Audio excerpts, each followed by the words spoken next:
Podcast 117, brought to you by 5-Pin Universe and the original podcast crew. Daryl is on a little vacay with the family. We have the Wiseman twins and Mr. the GOAT, Adam Weber, apparently, as he was known all weekend. I like to see that, boys. I don't believe it, but... was that Mark and Henry?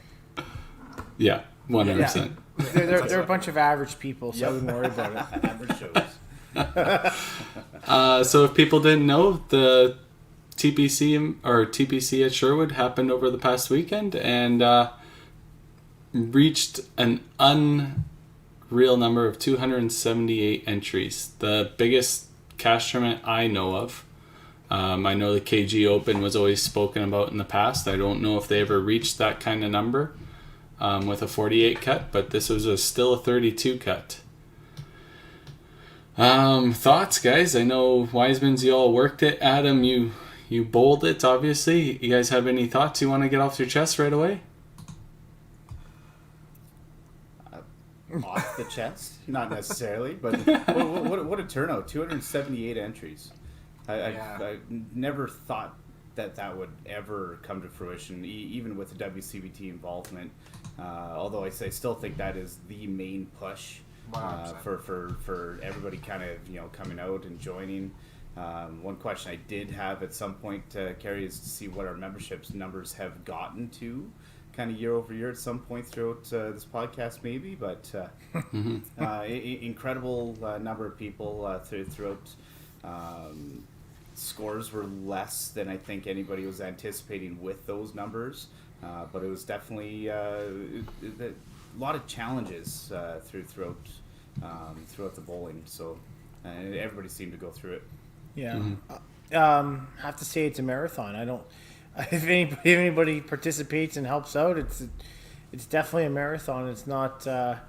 If you like your sleep, it's not for the faint of heart by any means, right? So. Always enjoy everybody that comes out. Super appreciative for everybody that helps out and comes and participates in the event and comes to Sherwood Bowl. Did we ever think it would go up to 278? Never. I mean, realistically, for a lot of times that we were playing the regular events, for the most time it was always 150, right? Now it's almost double that, and it's crazy to think that I think we had 157 unique people that ended up showing up. So in the past, it used to be, was it 1.5 times there was kind of the unwritten rule to be a re-entry. Now it's almost two. So you can see where people's mindsets are nowadays. They're in it to win it. They're not in it just to show up and play their one event, right? And I think that's the cool part. The mentality's changed a whole lot, right? And it got younger. I mean, obviously we'll talk about Michaela a little bit later, but you look it around and. We used to be the young guys, and now there's way more people younger than us than there is our age, I think, nowadays. Yeah, 278 is an insane number. Definitely the high. After last year, we had 266 to be beaten shortly by Regina later, but those were the two highest cash limits ever. I think if we look back and we talked to some people, and I think the highest for like KG was like 230 or somewhere around that mark, but... insane. Adam, you're right. Like scores were definitely lower than expected, yet our high end was higher than expected. I mean, we have 7 people averaged over 300 to qualify. Like that's a crazy number. Yet 31 was 35 pins lower than last year for the cut. So it's really interesting how the high end was like super high, but the cut ended up being lower. But yeah, definitely the longest weekend ever. I mean, we cut the doubles back by 1 game, and it still ran just as late as normal. So, it was. That's because your Friday shift went a lot longer than it usually does. Yeah, I mean, let's think about this. Who thinks a 3-on-3 lane draw lasts 6 hours? And then I make the announcement about let's maybe keep pace of play, and then Gino is the one who gives me the applause. And I was like, Gino, I'm looking at you here, bub. No, but it's just crazy. Like I think it's something that you can address, but you can address. I don't know how to address it. It's 6 hours or 5.5 hours, 6 hours for a 3-on-3, and then 7 hours for 4-on-4. It's an hour or too much for either of them, right? And I just think that it's is it people getting ready and pre-shot routines, or they're just not ready to bowl. And I think that's a lot of it too, right? They're just not ready to bowl. I think a big part of it too is our commitment to pure random. Like, I'm literally taking a lane draws and throwing them to a randomizer and spitting out what it comes out as. So sometimes you get some bad combos. You get Aaron Arndt with Adam Weber and Gino. Well, we're screwed. Hey, whoa. Let's clarify this. Was Saturday afternoon random?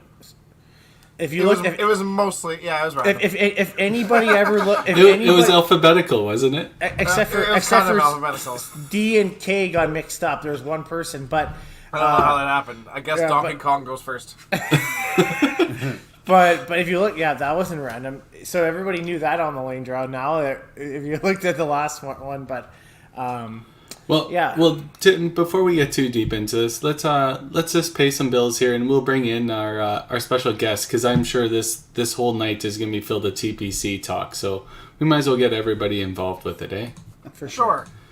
All right. So for as little as $2 a month, you can patron at patreon.com/5pinuniverse. Become one of our main patrons that help us run this podcast weekly. Mostly weekly. We have a few press conferences here in between and all that good stuff now that tournament season is back and the WCBT is in full swing. So please help us out and join in and help us make this podcast better and better and bring new ideas. And then All-Star Bowling Sales, our weekly sponsor. We're going to kick off their commercial and then we'll bring in the special guest.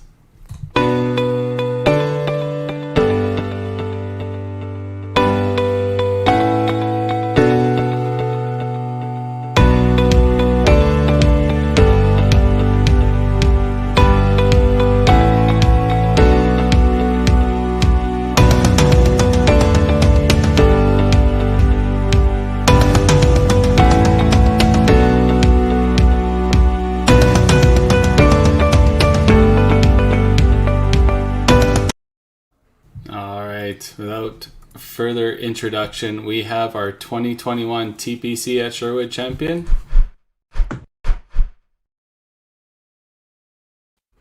Mr. Derek Gall. Hey, buddy. Thank you very much. Congrats, bud. Welcome to the podcast, and thank you very much for doing this. As we said, after you win a tournament, you probably go on a big long press tour, and you fit us in. So it's awesome. Yeah, for sure. I remember when you guys first started doing this, I think it was Tim or Dexter, that I'm not going to come on until I, did something worthy. So I as well make a big splash and make it a good one. I think I'll have to subscribe to Patreon too, since I got a couple bucks kicking around now. Hopefully a higher tier. So, Derek, before we go ahead and talk about your amazing run and stuff like that, give us your thoughts on the whole weekend and how long it ran and all that stuff that Tim was filling our ears with. I mean, it's run so smooth. I'm sure there's things that the bowlers don't see that go wrong, but like on the cover, everything, like it looks great, like no problems. I know things run late, but I mean, you guys are having probably the worst problem where like you have all these entries coming in and like what do? Like you have to start stacking shifts, which is the best problem to have. But again, it's always run so well. Just great showing, seeing people from all over the country, especially in that numbers. Like you're looking around every shift thinking like 20 guys could make it out of this shift, and you're surprised when they don't. Just the caliber the whole way across is just insane. I mean, we were talking earlier about how the cut was lower, and I think that was because people were feeling so much pressure because like everybody's here. Everybody. Yeah, like I guess this is kind of where we can add our personal thoughts or whatever, but when I was playing the Thursday shift, I started out red hot, obviously started out really good, and then it just disappeared, and I don't know if I got into coast mode a little too early or whatever, and I started struggling. And then you try and find it, and my normal shot definitely wasn't there. And I was lucky enough Friday morning to take some insight from some of the other players that were playing really well and end up scoring it well enough to make the cut. But it's interesting at Sherwood. A lot of people see it as a fairly easy scoring house and stuff like that. But there's times where it'll just punish you. You throw nothing but chops, nothing but splits, and it doesn't feel bad. It's just not in the right location or the right roll or whatever the situation may be. But it takes away just as fast as it gives it to you. Takes it as cometh, yep. I guess I can sort of attest that. I do want to touch base on the Thursday shift. Since I've never played it, I just watched it. Is there a different feeling on the Thursday shifts than the other shifts? And the only reason why I say that is that not all the lanes are being used, but you still use them in a rotation, but you only have 12 or 10 teams are being used at once. Is there a different feeling when all the lanes not being used and all the competitors aren't there at once? Because to me, I can see you getting a hot start, and not just saying this to carry, but in general, and all of a sudden you just have a different feeling as if maybe it could be just a, hey, let's go out to league bowling, or it doesn't seem like the same feeling as a real tournament compared to the other shifts. Well, I can tell you, like me, Adam, and Mitch were all playing on the same set. And when we got to lanes 1 and 2, you're separated from the rest of the playing field. It completely feels like a different atmosphere. Just like, oh, you guys are segregated. You're not really part of the tournament for this game. I don't know. To me, it felt completely different. That wasn't the start of my downfall. That happened a little bit earlier, so I can't blame it on that. But yeah, it's a totally different feeling. For sure it is. And the only reason why you can't go odds left, evens right if you want to hit every set, right? So, well, you could if you just spread the field out, but no, can't do that. Twos and twos. It would have been 2s and 1s. Who cares? You guys were complaining about pace of play, so what's wrong with pace of play the other way? Thursdays is not the issue for pace of play. Yeah, not even close. No, it I doesn't think matter we were done either earlier way. than expected by like an hour. Yeah, Yeah. you guys are very good. You can't be going 2s and 1-mans and all that stuff. It's just way too quick. I definitely... No, you would have slowed it down, Adam. It's fine. It's good. You know what? This entire weekend, I don't think I was last ever. Not a single time. So, and that's probably why I was garbage. But And then some, yeah. It was okay. But I definitely agree. When we were on like 1 and 2, it felt really weird. But I think it was just really different playing 3s and 2-mans for a qualifying shift. To me, it actually felt like the qualifying shift was going too quick for a general qualifying shift. Pace of play was still good though. Like it reminded me very much of the 40s at the autumn, where we're basically doing the same thing. Yeah. So I thought the pace was perfect. To be honest, I just wasn't very good that Thursday. And I'm sure you probably had to watch me carry the whole time. That's probably why you were garbage. You're not going to try to emulate Mitch. Doesn't matter how good he is. The best part was Adam came in practice on Tuesday, and he said he found something. And then after the first game, or 2 games, I obviously didn't find anything. So I went up to Kerry, said, should I ask him what he found on Tuesday? He's like, no, please don't. So I promptly went over and asked him.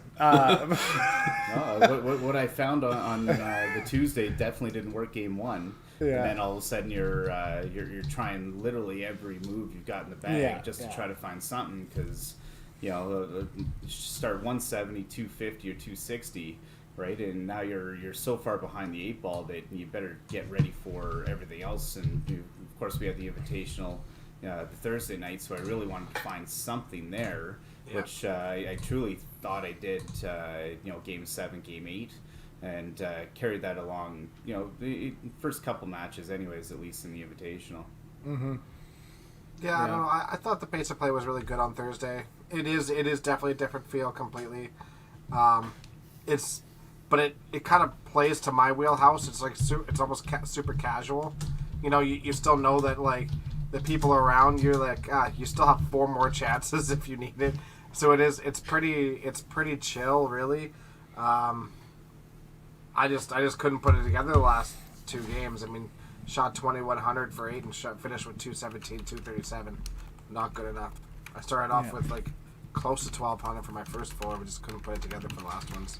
I mean, that pace is always tricky. I've found where, like, if you're bowling hot, you can, like, really get going just because, you know, you're up, like, so much. The muscle memory is so easy, not like on Saturday where you're waiting, like, 5 minutes between shots. There's times on Thursdays where I would throw, like, turn around, talk to someone, and then, like, they're like, hey, you're up. And I'm like, it's been, like, 30 seconds. Like, what do you mean? And you're just going again.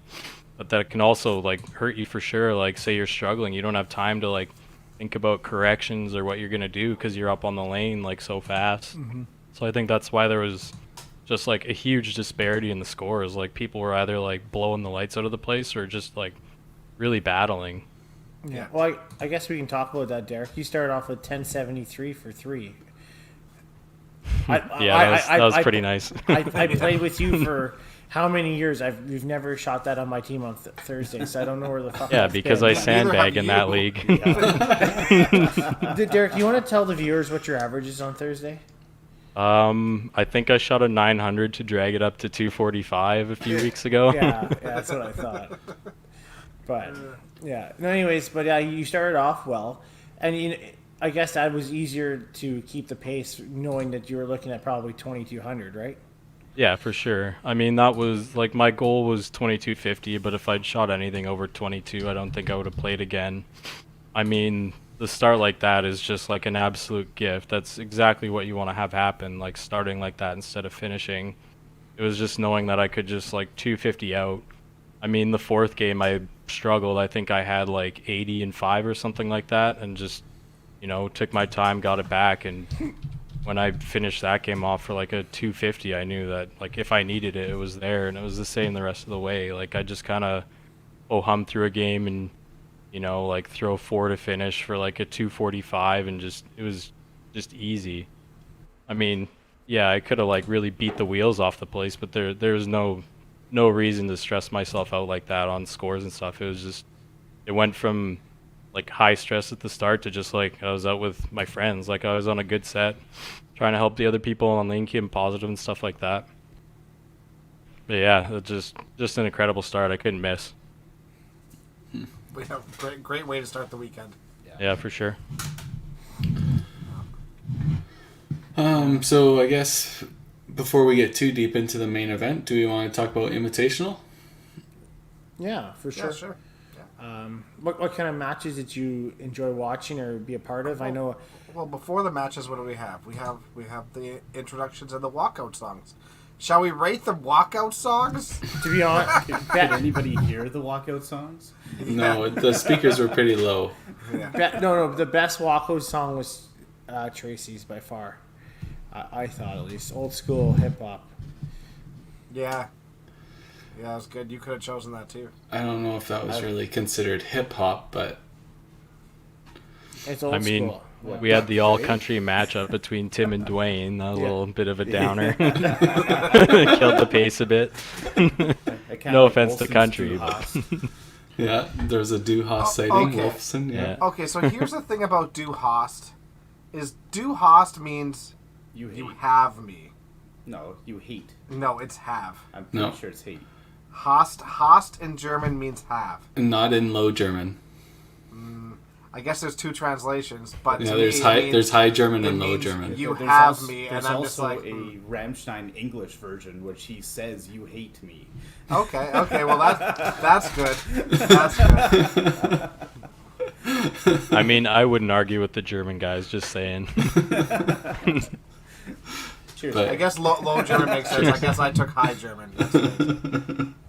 But yeah, Yeah. it was good. No, there were some pretty good songs out there. Obviously, the Ladies Invitational was ran at the same time. Is there any thoughts, like, was it hard to fill, or of them maybe going to 16 at $500, or maybe moving up to $1,000 at the 8 players, or? I'll be honest with you. It was tough to fill. We filled it the last 3 within the last 7 days, and I had we had to go out and find sponsors and backup people on it, and it was a lot. Do I think the ladies invitational is important? Yes, for those ladies that are out there. But for those ladies, I don't know how to say it properly, but if you ladies want to be, it's something for the ladies to support each other with, right? So I wish they would come forward and put their names forward on it, or have a discussion with each other, and if you guys need help with us to help work things out, to include people in there, or have ideas to include people in there, we're more than happy to do it. But in the past, it was easy to fill. This year was real tough. I'll say that, right? And thankfully, the people that we did find last minute were very good people that to fill in, like Heidi and I thought Jenna was very admirable, and Michaela. So, I mean, and it's great to get those people experience too. I know that for Jenna and Michaela, like obviously it wasn't the result that they were looking for, but what an amazing experience! Like it is like literally in the spotlight, high intensity, super intense competition that has a completely different feel to it than anything else, and so kudos to them for playing, and whether it was the result they wanted or not, an amazing growing experience for sure. Michaela still won her first match, Dex. Yeah. Oh, for sure. Yeah. So they all want to win. Oh, for sure. Yeah, I guess. Yeah. It was good, and I have to say it was pretty clutched by Tracy at the end, coming back and being Katie. Yes. Yeah. Right, and that's, I mean, to see the emotion on Tracy, as much as we love Katie to death, either one of them we'd be more than happy to see win. But seeing the emotion come from Tracy, and we haven't seen that in Tracy in a long time, I thought, right? With the fist pump and the run out, and Yeah. I was like, that's old school Tracy, right? And I was like, that's the old Tracy I remember. It was nice for her to come out in some kind of match, right? It was really cool to see that. I thought. Brand spanking new shoes too for. Oh, really? Before she came out, yeah. Oh. So she went to I think it's an SST8, ladies, and definitely had a little bit more slide and everything to it. But like I say, I think she was notorious with the customs and all that stuff, but wanted to try something that's a little bit sturdier, better base on the slide, and yeah, sure worked out. That's awesome. Who were you guys' matches? So I was supposed to face Baker. Baker had to drop out, unfortunately, due to vertigo. So I ended up facing Bradley Ticket. It was good. Brad played really good. If I played like that, like my match against him for the qualifying rounds, I wouldn't have had to have four-shifted. But You almost had to play me. yeah. Usually I'm a regular at these things with my goofy costumes, but this year I took the pass. Yeah. Let some other people fill that role. Exactly. Brad played really great. I think he was like probably 1100 for 4, but I just kind of hit a groove and went through it. And then I faced Greg, and I struggled a little bit, and Greg just absolutely steamrolled me. I remember watching that. It was gross. You just couldn't miss. There was First time I nothing ever that seen wouldn't break. Dexter, like, we thought he was finished because Dexter's a fast pace, and Greg is No. always ready to play. And Cindy's like, is Dexter still playing? I was like, yeah, he must, or he could have been finished already or something. He could be finished. And, yeah, he didn't play his fifth game. It was like, or fourth game. Nope. 1,030 is 660. Yeah. I was like, that's incredible. That's a resume builder for Greg right there. Just put that on the resume. Just absolutely like shoved it down my throat. That was great. That's fantastic. That's great. Couldn't even be mad about it, honestly. No, those are the matches you want to see, right? I mean, two great players, and then one just absolutely just gives it to the other guy. Yeah, that was awesome. Yeah, it was awesome.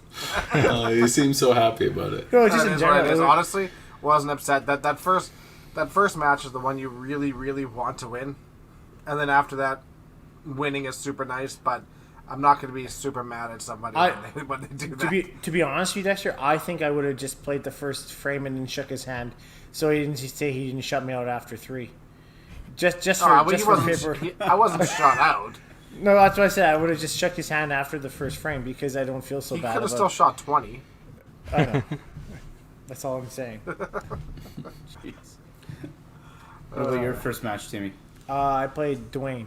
Played Dwayne on the first match, and yeah, I was okay the first 4 games. I guess you can say I beat him 3 out of 4. But Dwayne shoots 390 the third game against me to my 260 or 250 or something like that, and I'll send him down 120 or something like that, and then going the last game, I was like, well, just got to give yourself a chance, and then I kind of had a couple of corners and a couple of strikes and maybe a head pin in the first 4 frames, and then I ran it out again, just like the autumn, but I said, I just got to give yourself a chance down 120. You just don't know what's going to happen. And then he punched an open 10, and I threw the double in 10 to shut him out. So it was a good match. Obviously, Dwayne played very well for the most part. I mean, he struggled the first. Wait a minute. Sorry, I got confused there. He punched 10, and you threw the double to shut him out. You threw the double to win. I shut him out in 10. Yeah. Well, he didn't have another. No, ball. he didn't have another ball, so you couldn't shut him out. You won. Yeah.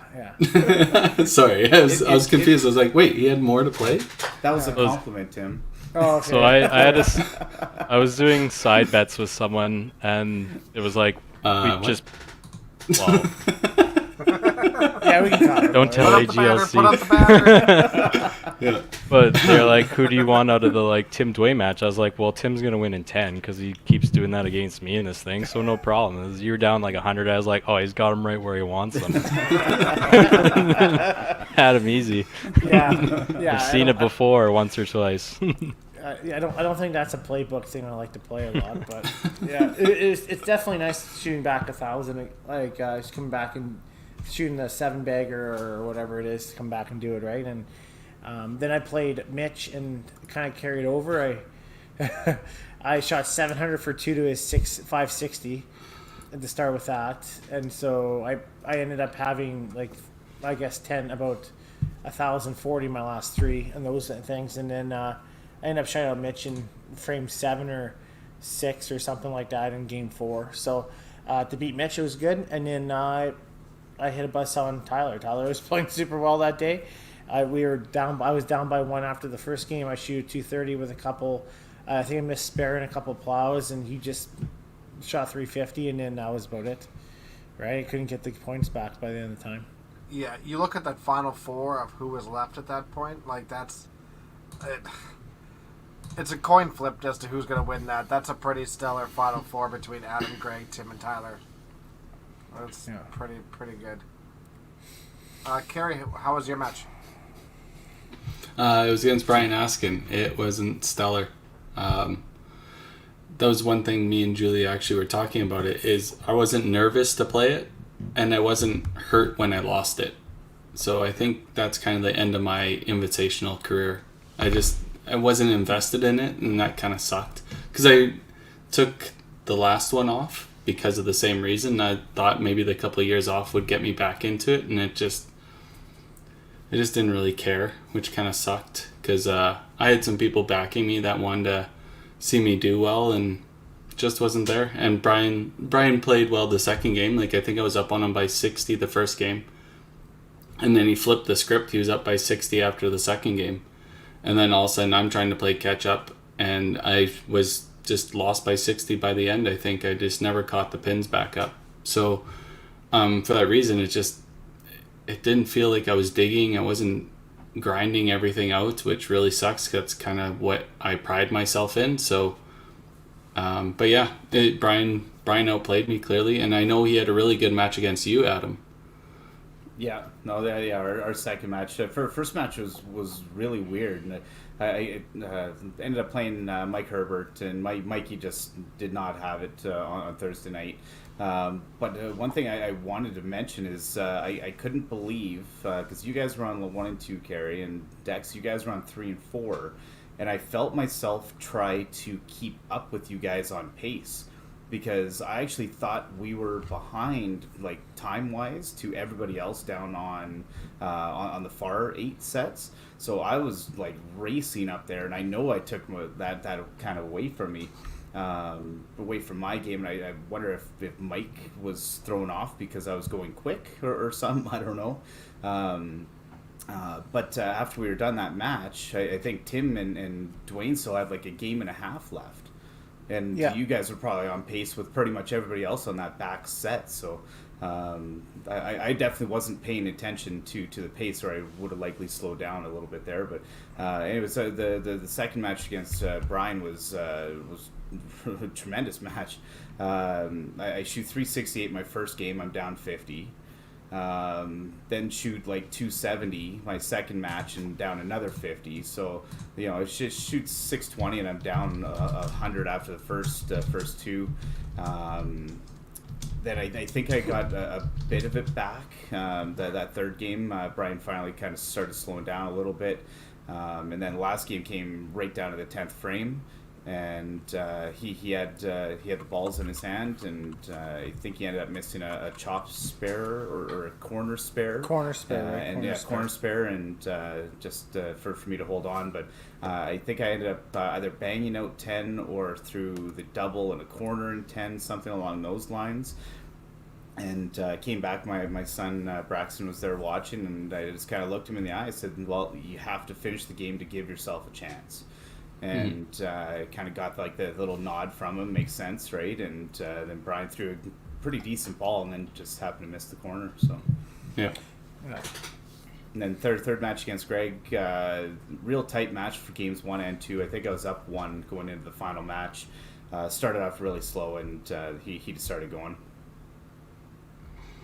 Yeah, that's the thing, as the Invitational, as the games get shorter, right? So the first round's 5 games, second round's 4 games, third round is 3 games, and the final is 2 games.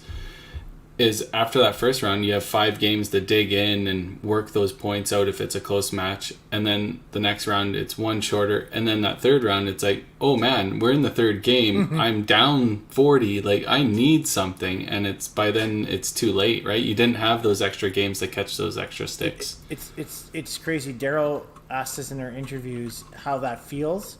And maybe even Derek can attest to this too. It's like when you it's like, what's your goal starting the Invitational or the certain match? And it's like, well, a 5-game match, or I don't know, you always want to have a quick start, but 5-game is more of a marathon, I think. Even a 4-game, right? 3-game works a little bit differently, right? Where you have less room for error, and definitely the second game. I mean, Greg just basically, after 1 frame in the second game, he shook Tyler's hand and called it a day. Yeah. But I just think there's a little bit more of a longevity, I find, in the 5-game, and I know that I can come back and you can let him have his points for the first 2 games. You can keep on just slowly getting away with it and taking it, right? Yeah, like for sure you can't like win it off the start in a 5-game, but you can definitely lose it like early if you get down heavy.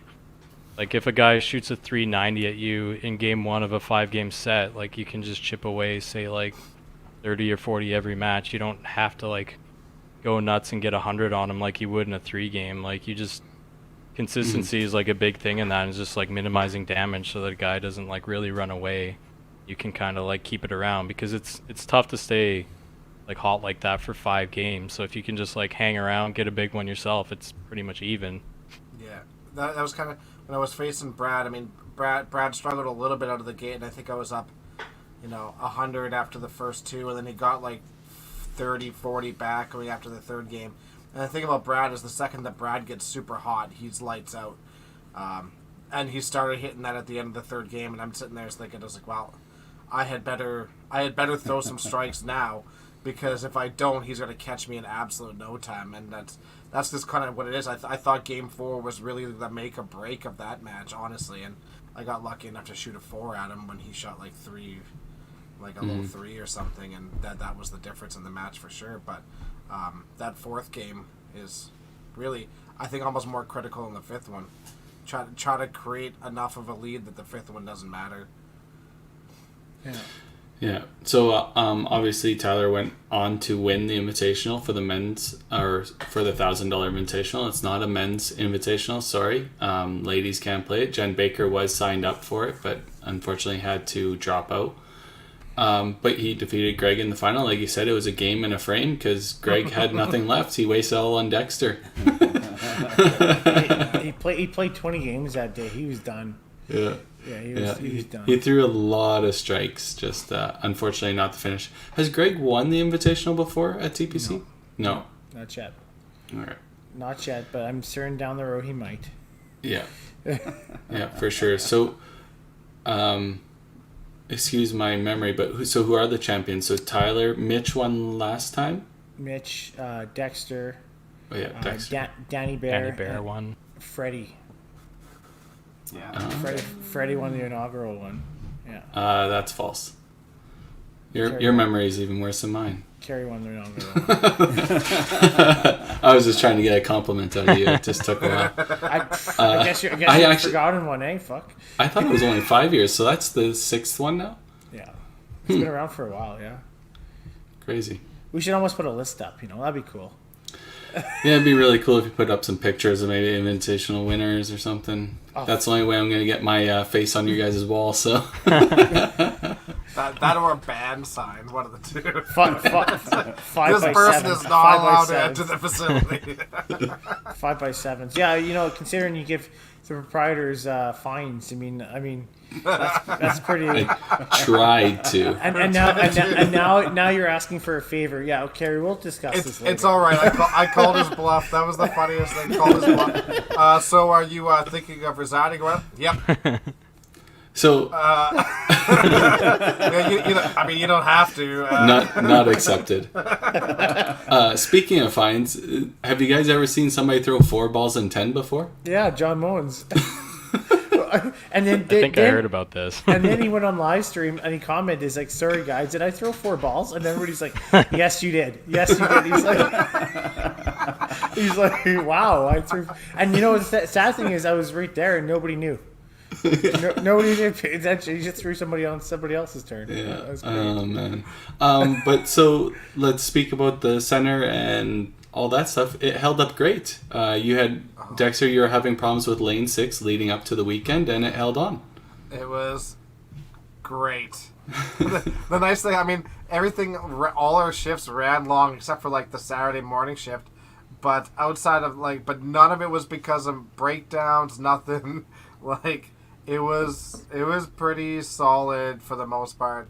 Lane 13, the string jumped out of the pulley during the Invitational one time, and then I just took a hammer to the thing to make sure it didn't happen again, and it was good. It was good, real good. So it was. I'm very happy with how that went because I was stressed to the nines about those things. That's for sure. Aww. And then we're super fortunate that we have some great staff that are really good at running the scoring systems and stuff like that too, where I didn't have to stress out a whole lot about that, so which was good because I spent all my time bowling. So that's a great segue. Let's move on to the qualifying of the main event. So Dexter, you played 4 shifts? I did. I should have qualified the first shift. I really should have. There's no reason why I shouldn't have shot 2160 or 2170 in my first shift, so that was disappointing. And then but then played Invitational, didn't play Friday morning, worked Friday morning, bowled Friday afternoon, wasn't quite good enough, did the Bakers, bowled Saturday morning, and it felt good. I just couldn't stop punching at inopportune times, and then decided to play Saturday afternoon. The nice thing was that people just kept handing me money. It was awesome. I shot 2050 for what was it, Friday afternoon? I shot 2050 for Friday afternoon, and then just before doubles, Sly walks up to me and hands me an envelope of $200, and I'm like, what? And he shot almost 2,500, and I had him in the doubles pot, and he only went in with a handful of people. I'm like, sweet, there's my shift. And then I won some singles pots and stuff, so it worked out okay. I kept, and then he said he had no money, so I put us in for doubles, and then he ended up. Oh, I winning. was out of cash. I was. So technically, I should just pocketed the whole thing, but I was. No, that would be gambling, Tim. You can't do that. It's an entry. We don't gamble. No, it's an entry. You can't enter for somebody else, so that would be gambling. We'll see. But then played the Saturday afternoon, after playing, I don't know how many games I've played. I had played 45 games in the weekend before Saturday was over, which is stupid. I will never do it again. Carrie, when you talk about the Invitational, I felt the same. The nerves and stuff were all gone for that too, so I think that's probably the last year I'll play Invitational for a couple of years too, which is okay, save my body. Because the one thing I really learned this weekend, and I wrote in my post, is that I need to learn to take better care of my body over the weekend. And that means actually get some sleep and play less games. Because that last shift was horrible. I qualified, but it was horrible. It was like one of the worst bowling experiences of my life. For sure. Well, with that being said, I'm also having a very hard time with the even the thoughts of playing the doubles Friday night as well, right? It's now we're basically paying $100 a head to play 2.5 games. Goes forever. You have no room down there. To me, it's not a whole lot of fun, and then it totally throws out your sleep pattern for the rest of the weekend, right? So that might be my last doubles, but. I'm kind of surprised to hear that you guys didn't have that fire Thursday night. Maybe because you end up playing Thursday morning or something. But I did have a little bit of a spark, but not nervy spark, but a little bit of excitement because you haven't played in those big time matches for a while, or I don't know, maybe the dollar value is not big enough for you guys or something. I don't know what it is, but it definitely surprises me to hear that you guys didn't have that spark for it. Yeah, I don't know. It's weird. It felt routine. Yeah, I had the same issue a couple of years ago during it. I just didn't. I don't know. Wasn't nervous. Got out there through the first few games, and it just didn't feel. I don't know. It's just different. The main event, I had a lot more nerves than the actual Invitational. So. Did that have to do with the cut line or the projected cut line, knowing that you had to put that extra pressure on yourself? No, I think just because it's the main event. That's what you're there for. Mm-hmm. I'm not there for the Invitational. I thought I would be, but I just wasn't, and I don't think I ever will be again. And when I first played it the first 3 years or whatever, it like you were nervous. That walkout was the coolest thing ever, and you wanted to be a part of everything, and then this last little bit, just I'd rather just spend my money in the main event and try and win the event than I don't know. And that's not a knock on the Invitational. Like the Invitational is super cool. It's a super fun experience, and the greatest thing about it was that nerves that came with it. Mm-hmm. I mean, if I'm not going to feel that at this point, I'd love it for somebody else to get that experience, because it is a super cool experience. So you're saying that I could be the OG of Invitation, the last one standing from the first. Sure. One. I mean, the big reason why I didn't play it was because I was same thing as Carrie. Like all my focus wanted to go to the main event. Like the Invitational is something that like I can just go into, whereas like making the main event, making the cut is earned versus paid, I guess. Yeah. Be kind of like a point. I mean, I'm the same thing where like I've played it 3 times, and like each time it got like easier and easier nerves wise, because I've been there before. Whereas like every time you make a Sunday cut, you're playing someone different, but that the pressure is just like at an all-time high. Because like, well, I guess it's kind of the same. Like the Invitational, you have 5 games, whereas like Sunday you have 3. Like, you don't know what the other person's got off the hop. Like, you catch someone like Tyler or Sly off the bat, like, your weekend could be over really fast. Whereas the Invitational, you still have, like, the whole main event after. Like, if you miss in the Invitational, it's not like, oh, I'm going home with my head hung and it's Sunday night. Like, you still have a whole rest of the weekend to go.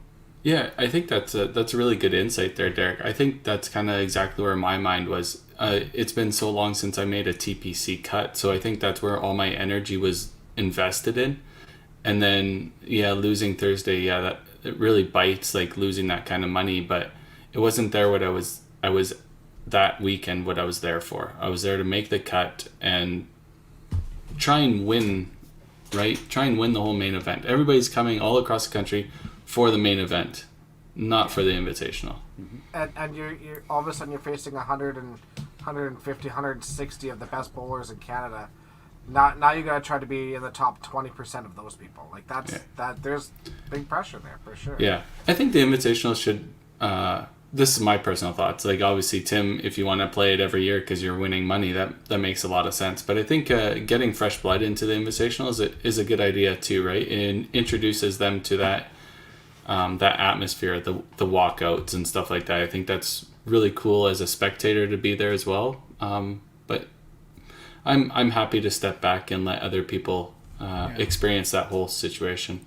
So I always put a feeler out and send it out on Facebook or whatever for Invitational. Now, people have to understand, I've said this to many other people before, that the full 1,000 doesn't have to be a full 1,000 out of your pocket. You can have backers. I mean, Weber does it.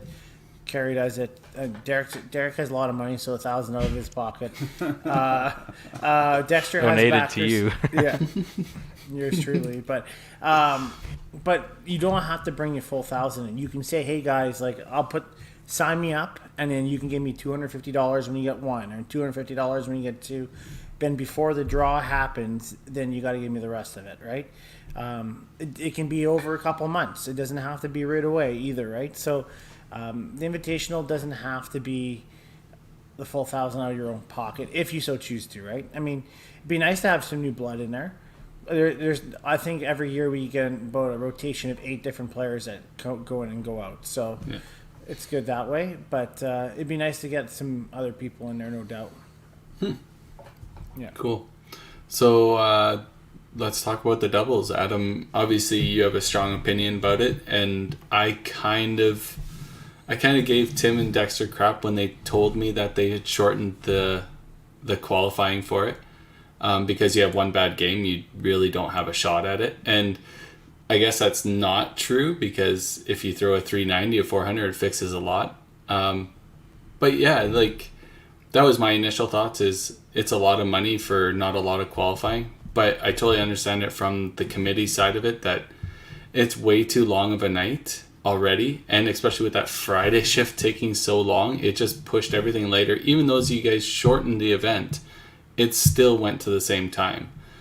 It's a tough event to have just for shits and giggles, really, right? There's a lot of money on the line for the guys that win it, but it's a lot of teams putting in a few $100s just to drink beer and watch other people throw 400s. Me and Ryan, we shot 375 for our first two, because we went strike punch, strike punch, strike punch, and then we shot like 1,050 our last 3 to miss the cut by 20, and we thought that we were in, but our stupid scoring system lied. I guess I get where Adam's at, but at the end of the day, those people that want to play can still play, and winner gets $3,000. I mean, that's a lot of. That's the kicker for me too, right? Yeah. Because that tournament can literally make 2 people's weekend. Yeah. I think the thing with that too, though, is that like it's not always your marquee bowlers like making the top 16 and winning. Like, yeah, this year was different with Schultz and Johnny winning. It's 2 of your best players on the tour. Like, you've had years where you have like, you know, like Evan and Anne-Marie come and they make like the semifinals or the finals, and that makes both their weekend, right? Whereas you can have like mid-range bowlers just like have a good Friday, say they get that drunk feeling, and just like bowl hot and make it and make money. I think that's like a big incentive for a lot of those people that like aren't super confident they're going to make the cut. It's just another way to make money and help pay for their trip that's not as like mentally taxing, and it's hard. Yeah, Mike makes a good point there. That is kind of where the center is going to make some of its money back, right? Because it is giving away a bit of the weekend, right, to host an event for the tour and 5-pin bowling and stuff like that. So for them to make some of their money back, people are going to have to sacrifice some time and stuff like that. And to Adam's credit, maybe it's not the event for him, just like any of the other events isn't for certain other bowlers. So I can totally see people making the sacrifice, saying, you know what, I'm not going to play doubles this year. I want to get a good night's sleep, and I'll see you guys in the morning, right? Yeah. Yeah. Well, I mean- teeter on that idea for a few years. Just even with some of the Baker events, Heritage, for sure is the longest one because you do have that extra team and the buys and all that stuff. And I remember having to play the Saturday morning after one of those, getting home at 4 a.m. Right? And to me, it's very difficult. I fully understand what Mike's saying as well, and from a proprietor standpoint, that is like your big ticket event to make some money for the weekend. It's just people are going to be picking and choosing no matter what. So I say there's a lot of players down there, and that's literally why it takes forever. But I don't know. There's a lot of money at the end of the rainbow, right? Yeah. Other than I always will still play it if I have to or if I can, because I'm still going to be there early in the morning regardless of whether I'm working or not. So to me, that's not a big deal. The hardest part is Saturday morning, right? And I try to confirm everybody that night before to see if they're still coming and all the other stuff. You still have the no-shows that show up and tell you we're going to be there. Right, so whether you're 25 on the wait list in the morning, you still show up on the Saturday morning, you still probably have a chance, right? So, I just think it's just it sucks that way. It just sucks a little bit that portion, but doubles, like everybody has their thing, like doubles. I can understand where you're coming from. I have a hard time with the trios sometimes in Regina, right? Because I find there's a lot of games you can play. Because you suck. You could be playing more games. You qualify not to make any money. You qualify, you make your money back. Just like you do at the doubles. No. Yeah. No, there's something with it. I can't remember how that went because I'm pretty sure that we qualified and then we lost on the A side partway through, and then we played all the way at the B side and then lost there that didn't make any money. Yeah, because we lost the first game on the A side, then we go to the B side, and because we don't make our money back then. Well, we'll have to check up with Kevin on that. Yeah, Tell him to I can't explain remember it how to that worked. us. But it was, I remember it being a lot of games. I'm sure he'll give you an earful. Sean Smith, why are the shifts taking so long? Probably because you take too long. Hey, Sean's our guest What next are you week. thinking about standing up there so long? Smitty's our guest next week. He can talk about it then. And then I guess, so how do your guys' shifts other than that go? I play Saturday morning, and like I said earlier on the podcast, 360 to start. Kerry gives me a hard time for not banging out, so I lose a single spot. He's chirping me all the way over. And then I played well the second game, and then I kind of just lost it for game 3 and 4. And Kevin, you were very up and down, that's for sure. And then I found it for the last 3 or 4 games, right? Last 4 games, yeah. Yeah. So I think it's too. I was happy with the win. I guess for a seed on it, it was nice to win some double spots and single spots. It was good the last game. I was with Victor, and Victor played very well near the end, and I was following Derek home, so it was great to see Derek play very well too at the same time. So, Kevin, quickly to answer your question, we've ran through a bunch of different formats where we took over TPC. Short answer, probably not. We hate the format too. Time, right? Oh yeah, trust me, we hate the format too. Not our favorite at all. But the fact is, we're already starting that at 11:30 at night. It's just a situation where we can't run things until 2 in the morning. They expect you to play in the morning. Wait a minute, didn't you two get to go home early Saturday night? So Yeah. why couldn't you run it different? If you have competent staff and people willing to run it for you, why couldn't you? The other thing was that we normally run something else after the consolation too, but that didn't exist this year. That event that shall not be named. Yes, that's right. I had an inspector in. You're right. We do have good staff, and I was able to go home, but that really wasn't my choice. Yeah. And it shouldn't be every year, right? Like, Kevin, I agree. I think if there's a 30-second spot, there should be a different way to figure out who's going to get that spot than just throw a 900 or 1,000 triple. I think there's a match play event in the end. It'd be kind of neat if there was a match play to get in as well. But I'm biased because I don't throw 900, so I get Yeah, it. Red Deer does the match play, but again, it's the same thing where, like, as a bowler, you're finishing at like 2, 3 in the morning, and you're getting up for serious competition in like 4, 5 hours is not ideal. Yeah. And Yeah. them having an extra 4 lanes is huge. Huge. Yeah. The one thing I do say is I did enjoy the elimination format. Me too. I know Adam won it. The best bowler at the end should most likely be around. The thing I don't like about the bracket, even though I do like the bracket, but the one knock on it for me is a lot of people don't play the constellation sometimes, and you automatically get a first round bye. Right, and I think I don't think that's fair either, right?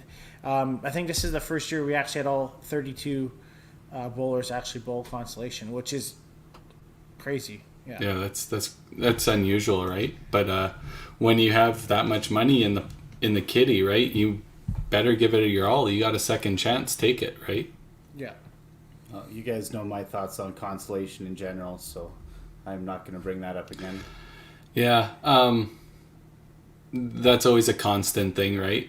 Is get rid of the 30-second spot and just use it for the. But then you have 157 people coming out. It's nice to give those people that come out another chance at it. It's only one spot. It's not like you're giving away 5 spots or 6 spots. You're giving away 1. If you're going to make the 32 cut, just make a 31 cut if you're so worried about it, right? So it can be looked at both ways. So Yeah, we lots toss of and turn arguments it. on both sides, and we contemplate it every single year, but yeah, I don't know. It's hard. You're exactly right, Kerry. You have 150 people come out and play. It's hard not to give them an opportunity when, how many of those people don't play if they don't have a second chance with the constellation. yeah, probably not as many as there used to be, right? A Right. lot of these guys they're going to come out anyways. Back in the past, though, that consolation, some people were banking on it. Well, Right. I'll be honest with you. There's a couple of people out there.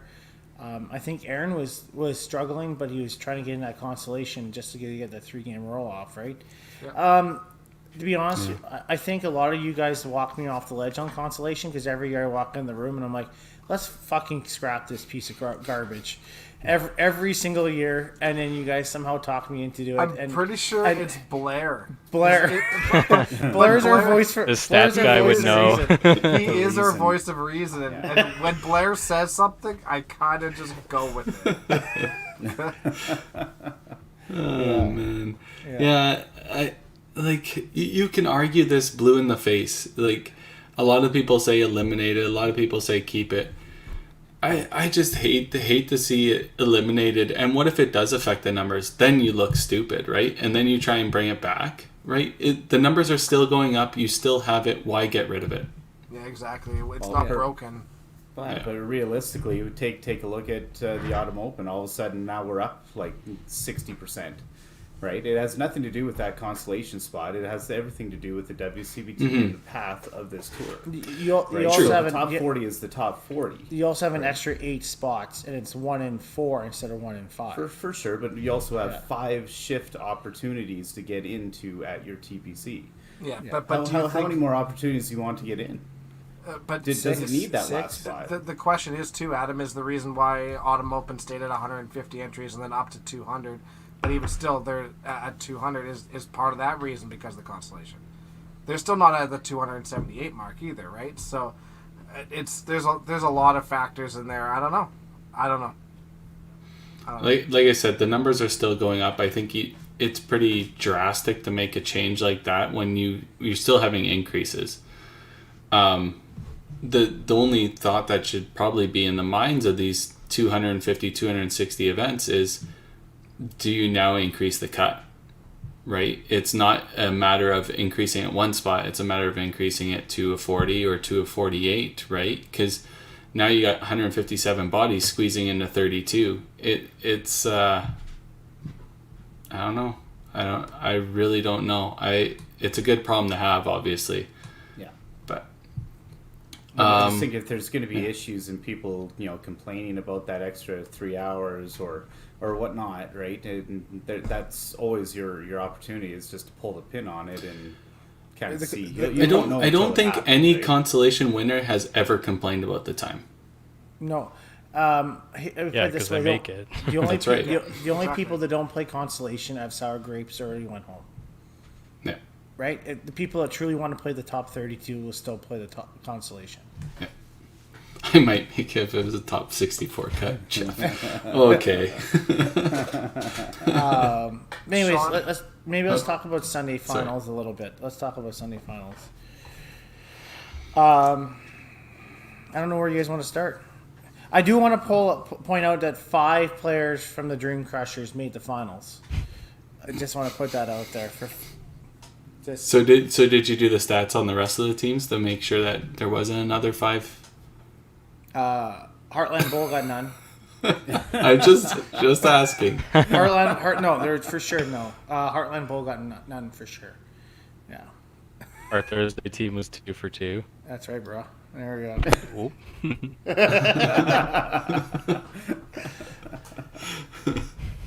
Oh man. Tim, you start with yours. Go with yours. I played Ryland the first game. Played Ryland against. I was on the same side as Derek and Jonathan Cowan. I found it really tough to play Ryland, and I should beat him like 8-13 to 8-12 or something like that by 1 pin. Only reason why I thought it was tough was both Derek, Jonathan, and Ryland are fast players, and I'll admit that I'm one of the slower players now. And that being said, just you can dictate your pace of play a lot of the times, right, in match play. And when you have 2 and 2 on a lane, you can't really dictate that. It's really tough to dictate that. If I take my own time, Ryland gets his first step ahead of me, or if I'm rushing ahead and taking longer in my pre-shot routine or taking longer in my just in my mindset, then he's already beat me because I'm rushing, right? So I really struggled with that a lot. But yeah, last game I had 2 8 counts and Derek's like, "Get your head out of your ass," which was totally Yeah, true. that was painful to watch. It was painful to watch. It was like, oh my god! And then I threw a strike in 9, threw a strike in 10, plowed 11, and then he goes double in 10 11, and he plows 10, and I beat him by 1. Not necessarily the way I wanted it to be, but I lucked out there. And then I played Ian Howe on. Your speech to your memory, you must be thinking too fast because you just said he struck 10 and 11, and then he plowed 10 to lose. Plowed 12. No, he plowed 11. He plowed 12. You finished first. He struck the first one, then plowed, and then tried to spare it. That's right. And there's certain lanes, there's hope there, but not that set. No, he No, 100%, Tim. 100%. Because he I had was two there. balls to throw yet, and he plowed on 11. I plowed in 11. I had an extra ball ready. So to did go. he. He plowed 11 too, No, but he couldn't catch you anymore. Oh, we're going to look this up tomorrow. We're looking this up. I bet you a beer that I'm correct on this. I want more than a beer. I'm telling you Meal right on now. Thursday. He threw a double. He threw a double in 10, and he plowed 12 because he had not another ball to come back and beat me at. So I'll tell you that I'm pulling a Geno Z Barth right now, and that's the bottom line. Okay. So, anyways, That's the bottom line because I said so. but anyways, and then I play Ian Howe on the other side, and Ian was up on me a little. He played very well, and I thought I had him. I don't necessarily play like high intensity anymore or loud, but he was talking a little negative to himself, and he was kind of getting a little bit rattled to finish. And I thought if I put a little bit of pressure on him, and then I threw a turkey Bury corner spare, double Bury corner spare, and then I punched 9 and 11, and he shut me out. But I came back from about 80 on that one, and then I played Lonnie, and I played Lonnie well on the ace 16s. And then we were pretty much neck and neck, and then he opened up 5 straight frames. Like, it was just absolutely just super tight. It was super wide open. And then he gave me enough space there. And then I run into a buzzsaw and Sylvain. Sylvain couldn't miss if his life depended on it. And he absolutely whooped my ass in the 8s. So all in all, I was pretty happy with the weekend. Obviously, making the 8s, making the semis invitational, and making the cut in the doubles. I mean, made some cash. Yeah. Sorry, just reading some comments here. Of all things, why would you let Tim go first? Yeah. Like, that was the most long-winded. That's why he went first. Oh my god, it's painful to listen to, Timmy. So, But good weekend. there was something brought up. Kevin Rack brought up the Kerry Schneider and Davies tie, and somebody asked how that tie was settled. So, when players tie in total pinfall, it goes match play. Yeah. So, because it's a 3-game total pinfall match, whoever won the first or won 2 games would win. Yeah. So, If you don't win one of the first 2 games, that last match you have to win by 1. yeah, you have to win the whole thing. So how did that match finish? Like was who that a complete threw the tie? last shot? Because I didn't see that until I was like looking at the ladder yesterday and saw they tied. But like, So how did it roll out? Mitch threw the 11th to tie, and then didn't throw the 12th because Yeah. the tie was in yeah. his favor. Yeah, it wasn't a completed tie. Yeah. Yeah. So he made the decision not to throw the last ball because if he fouled, he loses. So Yeah. he decided not to throw the ball because they were in a complete tie and he had 2 matches won. So, Yeah, he's already won. yeah. Smart. See a few fouls this weekend. Can't lie. Yeah. Surprising. Yeah. Well, more than I expected, but also our approaches are a lot different than what people expect. So they're pretty quick. So that takes a little bit of adjusting to. Yeah. Well, mine was probably the shortest Sunday of Sorry, everybody Mo. that was here. So, I ended up playing Dwayne Gilardi first match. Played really well against Dwayne. Kind of blew him out of the water, unfortunately. Had a shot that I thought could basically take me, really deep into the weekend. Ended up coming into second match, played against Dex. Came out to a really slow start. Dex played really just solid for the first match, but I think he had a 50-pin, 60-pin lead. Second match, I think I started a little bit slow again, and then kind of caught fire. Everything was just buried pocket, and had a couple, rough breaks in there. Only, got like 20, 30 pins back because Dex was, again, still playing pretty well. And third match, I think we were both playing okay, but I was just too far behind to really put a push on. Dex moved on there, and then I ended up playing, I guess it would be the A16s against Mark Miller, and Mark was garbage the first 2 games. I was just playing pretty solid, but I had a nice, healthy lead, probably 140, 150 going into game 3. Came out first frame plowed, still no worry whatsoever. Still, kind of thinking 250, 260, you're probably still pretty good, just kind of, get settled. And Mark just caught fire out of nowhere. So I don't think he had a double in the first 2 matches combined. And you just see, the snowball just rolling. Every shot was an absolute bomb. No carry issues whatsoever, and everything was just flush pockets. So you just see that he was running. I think he ended up shooting 401, if I remember correctly. Yeah. And I had a chance. I threw a huge shot in 9 to at least put the control in my hands after the fact. And Was that the chop strike? No, there's That something was about huge. lane 4's head pin was bouncing everywhere, so it didn't matter. Every chop was coming back for kickback, or could have even gone onto the other lane. But Honestly, that was us. It's the mat. Okay. We were going through mats so fast that we put in a second layer of foam, and that was the result. So, yeah. Oh, yeah, and so then 10th frame. Still balls in my hand type thing. Threw a really good shot, not a perfect ball.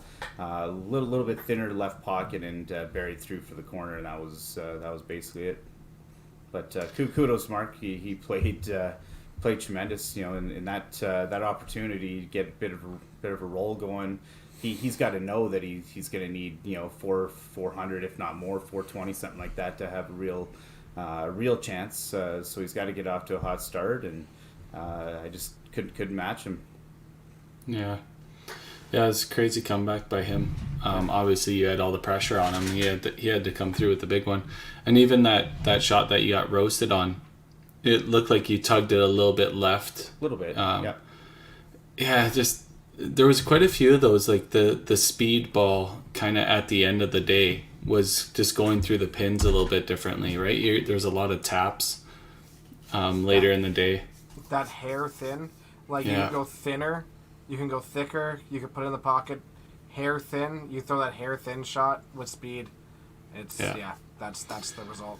Yeah, that's crazy. That shot typically goes for me more than I get that buried corner, but I knew right out of the hand that it was, you got to get lucky. Like, it was a decent ball type thing, but I had a few, like, buried pocket shots where I couldn't imagine pins doing what they were doing. I think I haven't put a pin over in probably 10 years, and I put through probably 7 or 8 this weekend. So I know I was starting to ramp it up a little bit because I was able to get some feel. It was the only way I was getting rhythm. But man, I was getting a lot of those. And I had one big one in our match against Dex, and I regrettably teed off on Dex. It's all good. We don't need to talk about that. But it's all good. it was bad. I feel bad about that still. So I wouldn't. Anybody who heard that, I apologize. I will say, I thought for me, like on Thursday, I played super well in Invitational, and thick, thin, everything was going. I played Friday morning, and everything I thought was in the same spot wasn't carrying. And I said to Cindy, I was like, obviously it had to be me because whatever was working the day before, it's not working today. And then I somehow found what I was doing on Thursday, and it was working back to normal. But just crazy how, for me personally, I can just lose it and a little bit less maybe flick on the fingers, or maybe a little bit more of a push, and you get chops or that buried corner for myself, right? And sometimes it's a matter of just an inch or whatever if I'm lucky, right? Yes. Sometimes it's all about that extra inch. Dex, we'll go through your day, my day, and then we'll get to the champs day. Yes. So I started out on the A side against Cody Laycox, and I felt like I was facing Greg all over again. Like I shot okay. It was a bit of a grinding match for myself, but I wasn't shooting particularly all that bad. But Cody steamrolled me. Cody shot 950 for 3, and I think he was like I don't think he hit 3 his last game. Like he was rolling really, really well. Went over and faced Adam. Adam, like Adam said, he was kind of he struggled for the first, I'm going to say, like 12, 13 frames. And then after that, I saw the one in like the 14th frame or the 13th frame, and it was an absolute rocket. I'm like, that's that. Like right away, that he's going to start running strikes. And I'm like, well, I better run strikes too. And again, I didn't play like, I wasn't like super sharp. I wasn't bad. I wasn't super sharp. Adam got tapped on some, and I got some pretty sleazy ones, and that's was kind of the difference. You start to feel really bad about it. He throws one in 10 in the second game and absolutely buries it for a corner, and I get one real thin on the left side and just tick tick tick gone, and I say nothing because like I know he's already mad, and I'm embarrassed, and but kind of the way bowling is sometimes, and snuck through Adam, and then I faced Taylor McCaw, and again, Taylor started off struggling to begin with. I think he punched like 5 times in the first 6 frames, and I was throwing pretty decent. And I was like, I better throw strikes now because it's not going to stay this way too. And then he did. He switched balls, and then it changed significantly for him. He started playing really good, but outlasted him. And then facing Derek in the warm-up, I was playing right side, and I got nothing. I was like, corner, chop, chop, chop, chop. And I couldn't do anything. I saw that happening. I was like, I might win. Yeah, so I was like, okay, so I moved left. I spent a lot of time warming up. Moved left, tried to throw there from there, and like when I was throwing it right, I'd hit that pocket either side, and it was bombs. Like it would roll out no matter what. So like, okay, I'll play this side. But then I was really having a problem like actually walking at my target. I kept walking at the left 2 pin and throwing at it, and it's just missing left missing right, or or just plowing. And Maybe I should have stuck to the right hand side and just grinded it out, but you expect that you've got to shoot 800 to win your match, and there was no way I was going to get that shooting from the right hand side, so I moved left and blew out my shoe, which I didn't glue. Crap, I'm screwed for tomorrow.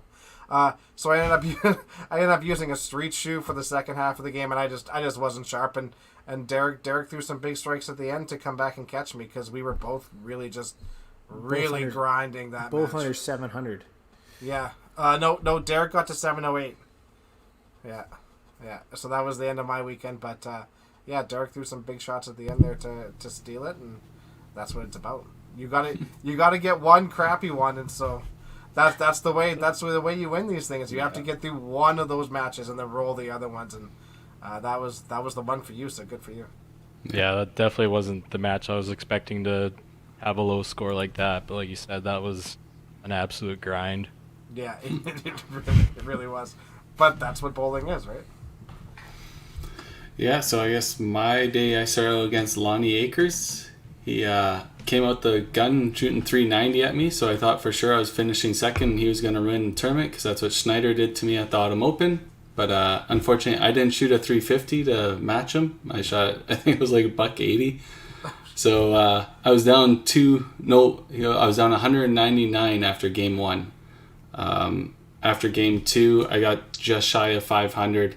I would have been in my match if I was playing Johnny or Taylor, but Lonnie I was still 170 down on. So we quickly shook hands about the fourth frame of the third game. I started out with like corner chop, corner or something like that, and shook his hand after he started corner spare 4-bagger. So he came out of the gun rolling, man. Everything he was hitting, didn't matter thick, thin, going away, coming into the pocket. When Lonnie's got to roll, he's got to roll. That guy throws tons of strikes. So then my next match on the B side, I come up against John Stone, of course, the vice president. Might as well get it out of the way early. We kind of had a battle. I was up after game one and held the lead all the way through. It was a decent match. I don't even remember what our totals were. 792, 724. Yeah, I didn't really run away with it, but he didn't. He threw a couple strikes in a row in game three and then got tapped a couple times and punched late, I think. And then came up against Greg DeGrazia. So I figured I was going to need 900, 1,000 against him. We were on lanes 15, 16. And I started out good against him, and Greg just never found anything. And thank God he didn't, because in game three, I do believe I had 5 corners in a row, and I threw 4 of them in the left pocket, and 2 or 3 of them were left corners and 1 was right corner. Bruce Mortar even came over to me, and he's like, how do you throw it in left pocket every time and get different results every time? Don't know, Bruce. Don't know, but thanks. Thanks for bringing it up. So I was lucky enough to get past Greg. He just struggled. He was punching everywhere and then getting the same kind of corner issues.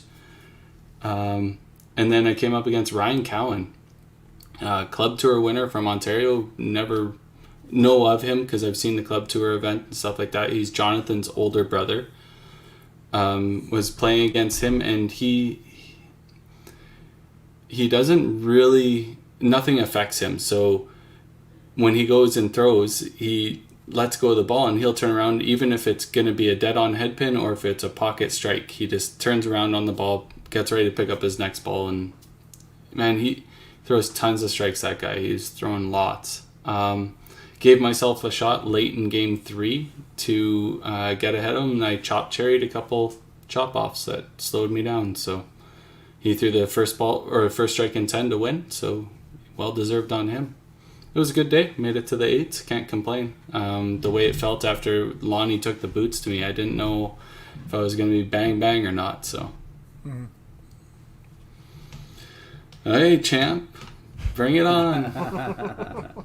Well, I didn't look at the draw until Sunday morning and saw that I got probably like the 2 hardest throwers like right off the bat. I had John Cowan on the A side and Derek Holm on the B side, so I was like, oh great, here we go.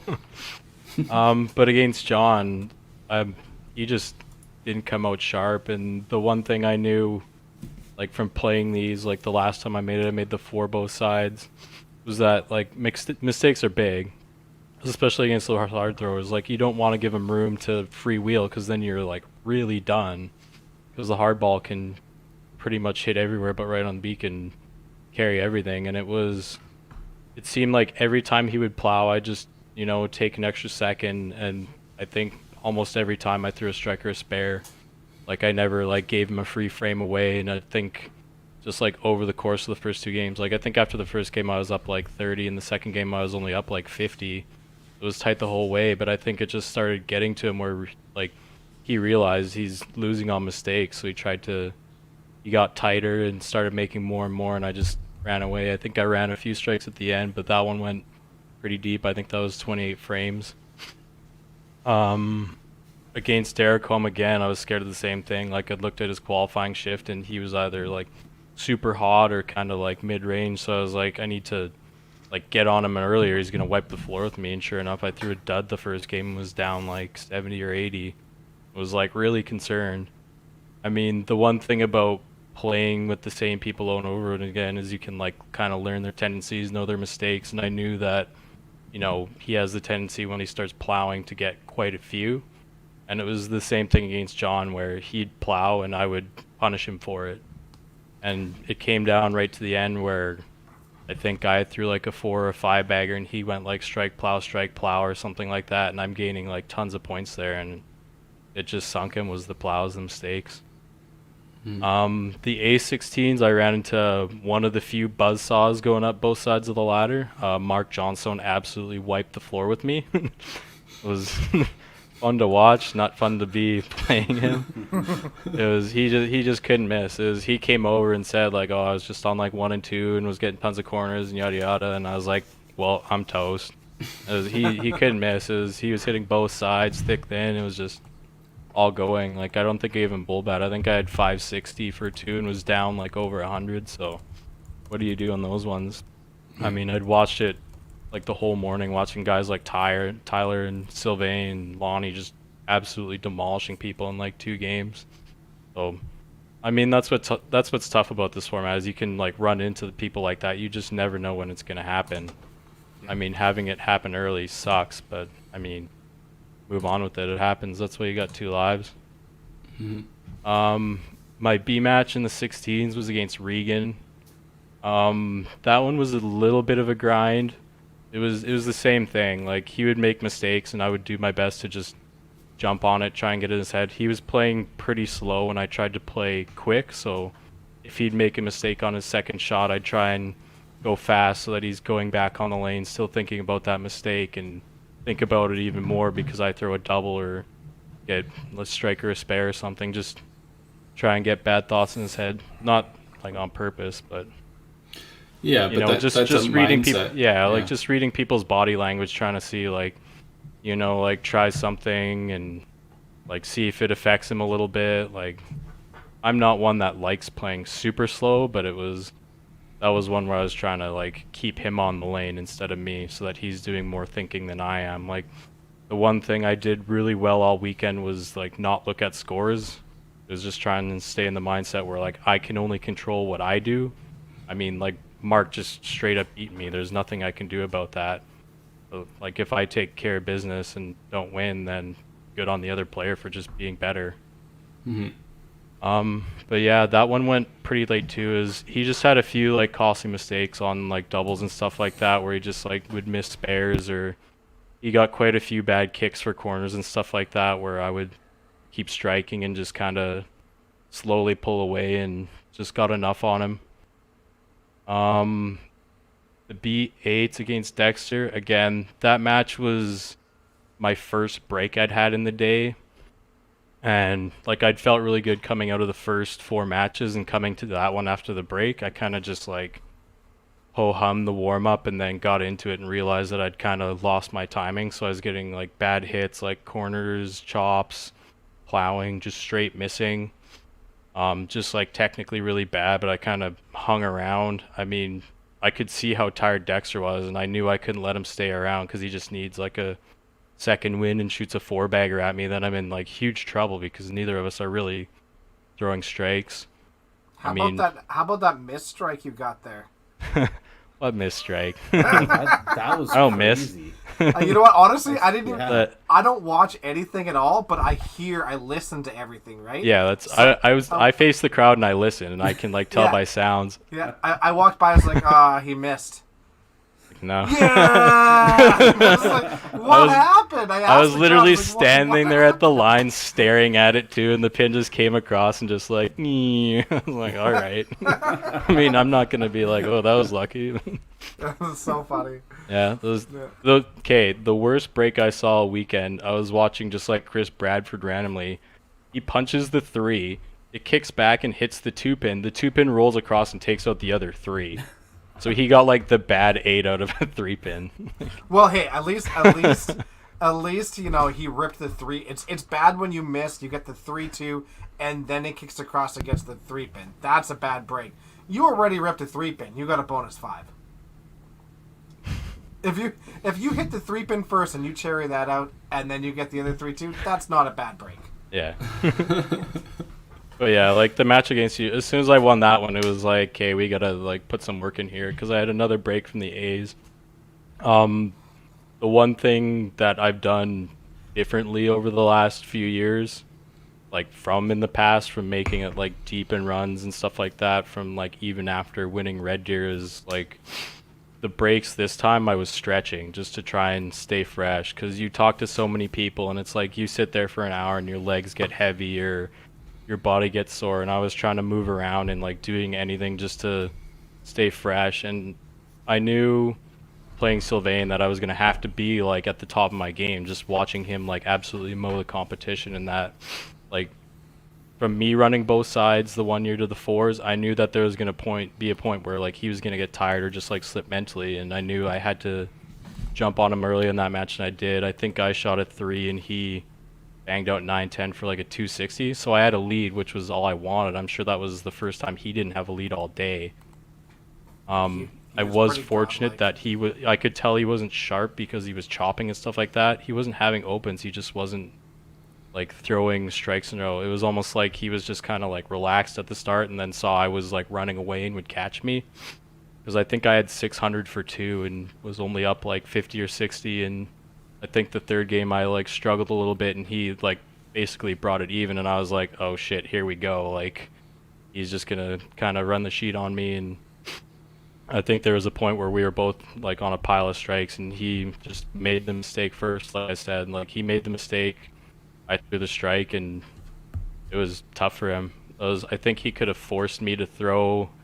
In the end, I think he went strike, chop spare or something, and I just needed like a plow and pins or something to get him, but he could have made my life a little harder, a little more interesting. Like I had a bad feeling that I was going to see him on the other side and he was going to want vengeance for sure. And came true. But the next match against Ryan, like just like Carrie said, like I know who he is. I've watched him play a few Timmins. Like I watched him win Timmins, so I kind of knew what he was about. There was a lot of Ontario bowlers cheering him on, obviously, because it's kind of coming down to the end. And the one thing I knew was just like I said, like take care of my own business. I know this guy's not gonna miss, so I need to like be at my best. And coming off beating Sly, I was like really, really confident. That showed in my scores as I started hot against him. Again, I think I plowed in 10 and he banged out to keep it pretty close. I think I had like a 309 and he had like a 260. So again, like I had the lead, knew I had like a little room for error, and then the next game we both kind of started off slow, and then I just like absolutely caught it. It got easy for sure. I think I threw a 390 or 380 the second game. It was like a slow start, and then something just like clicked. Like I knew that my timing was good. I just needed like a little bit of focus on what I was doing, hit a spot, and it was just good. Like I was trying to hit the right side, but I like never ever was, but I didn't care. Like strikes are strikes. Yeah. So I just kept going. Like if this is working, I'm gonna keep throwing it until it stops working, and it just kept going, and I just snowballed on him. But even then, like I finally looked at the score after he'd finished to kind of like see where it was at, and we were like tied, and I was like, how? I've thrown nothing but strikes, and he was just, like I said, he just grinded. It was like corner spares, strikes, corner spares. I mean, he got quite a few bad hits. That match could have been like really different, but I mean, like I said, sometimes you need luck. I mean, these ones for sure, you need a little bit of help. Um, but yeah, I finished that one off, had like 100 points on him, and then the last game, he did make a run. I think we were tied after 5, and then same thing. I just went on like a big pile of strikes again, just because I knew, like I needed, like I can't give anything to this guy, and got him. He struggled. I think he had a blow through that was like really ugly, and I was like, oof, that's kind of the end of it. And we shook after like 28 or 29 frames, but that was tight. Like I had 680, and he wasn't going away after 2, which is scary. Yeah, kudos to him. He bowled unreal. It was insane. Good to see all those Ontario guys coming out and playing well. Hopefully it brings more of them. Yeah. To the final, it was like I played so good against Ryan. I mean, I beat Sly before. I just knew, like, I tried not to like let the trophy get in my head, but there was like so many shots I'd throw that just were so good, felt so good, that it's like, okay, like kind of calm down, stay in your element, just do your 2 frames at a time, come back, like talk to like the people that were supporting me, don't look at the score. Like Dexter said, just wait and hear kind of what he's throwing, just keep my head down, don't look at the score, just take care of my business. And I just stayed hot. Like I couldn't miss. It felt like I couldn't miss unless I like really, really let up. And that only really happened like the start of the second game is I kind of like freewheeled a little bit, and then kind of realized like, hey, this is important. Probably start reeling this back in, and went on a big run of strikes again in the second game. But that was the thing like all weekend. Like I think I had like 60 or 70 and 4 and finished with a 3. Like I just went huge at the end. But that was like the whole weekend for me. It was just if I needed the strikes, they were there, and it just felt so easy. Like the more I kept doing it, the more confident I was that like if there comes a point like say I need to throw 3 and 10, like I'm gonna do it. Just because I've been doing it the whole time. Like I don't even know how many like turkeys, 4-baggers, 5-baggers I threw like on Sunday. Like it was just insane. Like every match that I closed out was on strikes. It wasn't the other person like necessarily messing up. It was me like forcing them to throw because I'm just like running the sheet. It's funny how much confidence does that, right? You do it early in the day, you throw triples to finish matches, and then all of a sudden it just continues. You just know you're getting up in 9-10, you're going to throw a 4-bagger to get out. It wasn't a question, it's just go up and do it, right? Yeah. There was a point, I think it was close to the end of the second game of the final match. Tim's bringing out the trophy out of the back room, and I kind of lean over to him. I'm like, oh, maybe don't take the trophy down there and show them it yet. Maybe keep it back here. Tim proceeds to walk down right onto right the lane. Beside me. He walked right beside me. I was like, oh, get that away. Come on. No way, I'm in man. my own little world, and it's like trophy, like, Jesus. It's like bringing up the Stanley Cup. Yeah. Hell yeah. I don't know. There's like, I think it was like 4 or 5 years ago I made a run at the 4s, and I did lose to Dexter and Mitch, I think, in the 4s. And like I was kind of like, when I'd like look around, see what was going on. And like what happened to Tyler, it looked like he just like ran out of steam and out of gas. Like it's too bad. I know that's like a really long day, especially without the break, but man, it's like so hard. And I'm kind of glad that happened to me before, so I kind of knew, like I said, with the stretching, to like stay fresh, to like eat, have food, to like keep my body like good. There was never a point on that Sunday where I felt like sore or tired or stuff was hurting. And it felt so good. Like I could see like in Sly and Dexter and like in Tyler, they were just, you could tell that they were like laboring. Like it wasn't It's just Wednesday bowling. and I'm still fucking tired. Yeah, like it was a battle for them like physically and mentally, whereas for me it was just mental, and I felt like that's where I had a big leg up, where it was just like something I didn't have to worry about. Okay, don't take this the wrong way, but I found Sly, as he was getting tireder and tireder, his freshness of his hair was going further and further, because his front tuft was up here like all nice and whatever, and then all of a sudden getting droopier, and it was getting droopier and getting droopier, and I was just watching it, and I was like, he's getting tired. You could tell in his face, right? He was just sweating. It's so hot down in the pit too. Like Yeah. I was like, by the end, I saw a picture. I think John Muns took of me, and there's like, I have a big tuft of hair that's just like, you can tell it's like wet from the sweat. Like Yeah. that's a long day down there. Oh, yeah. Yeah, it's almost a blessing in disguise, getting knocked out of one side a little bit earlier, right? So you get to stay fresh and stuff like that. It's all in the moment too, right?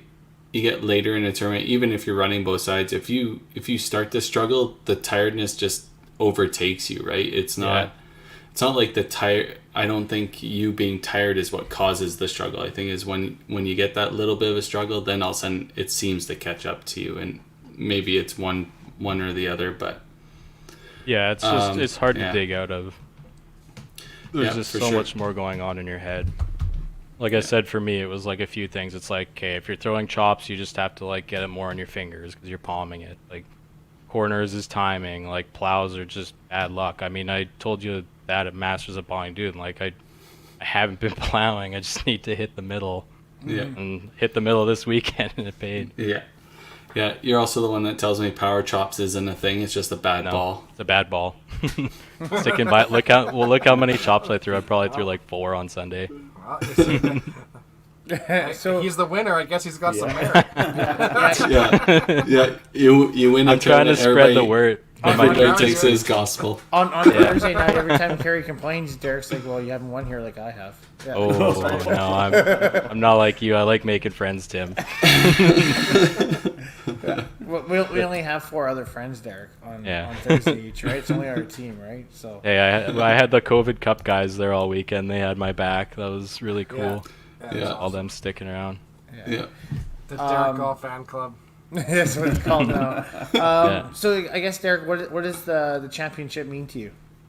Oh, just so much. Like, I know you and Dexter see me practicing in there all the time. Like, that's only one faucet. There's like so many people I could thank that have helped me, people I've asked for advice, people I've like stolen a little bit of their style from. Like, I stole Dexter and Tim's line. I like snap my hand to my shoulder like Weber and Johnny do, just to like emphasize a follow through and keep myself accurate. Just like taking little things from people. I mean, I've struggled, so I've done a lot of watching, and you know, you're watching the winners, so you kind of like look, see what they're doing, watch routine, just kind of like model myself after them and try and like pick little things, just try and make myself better.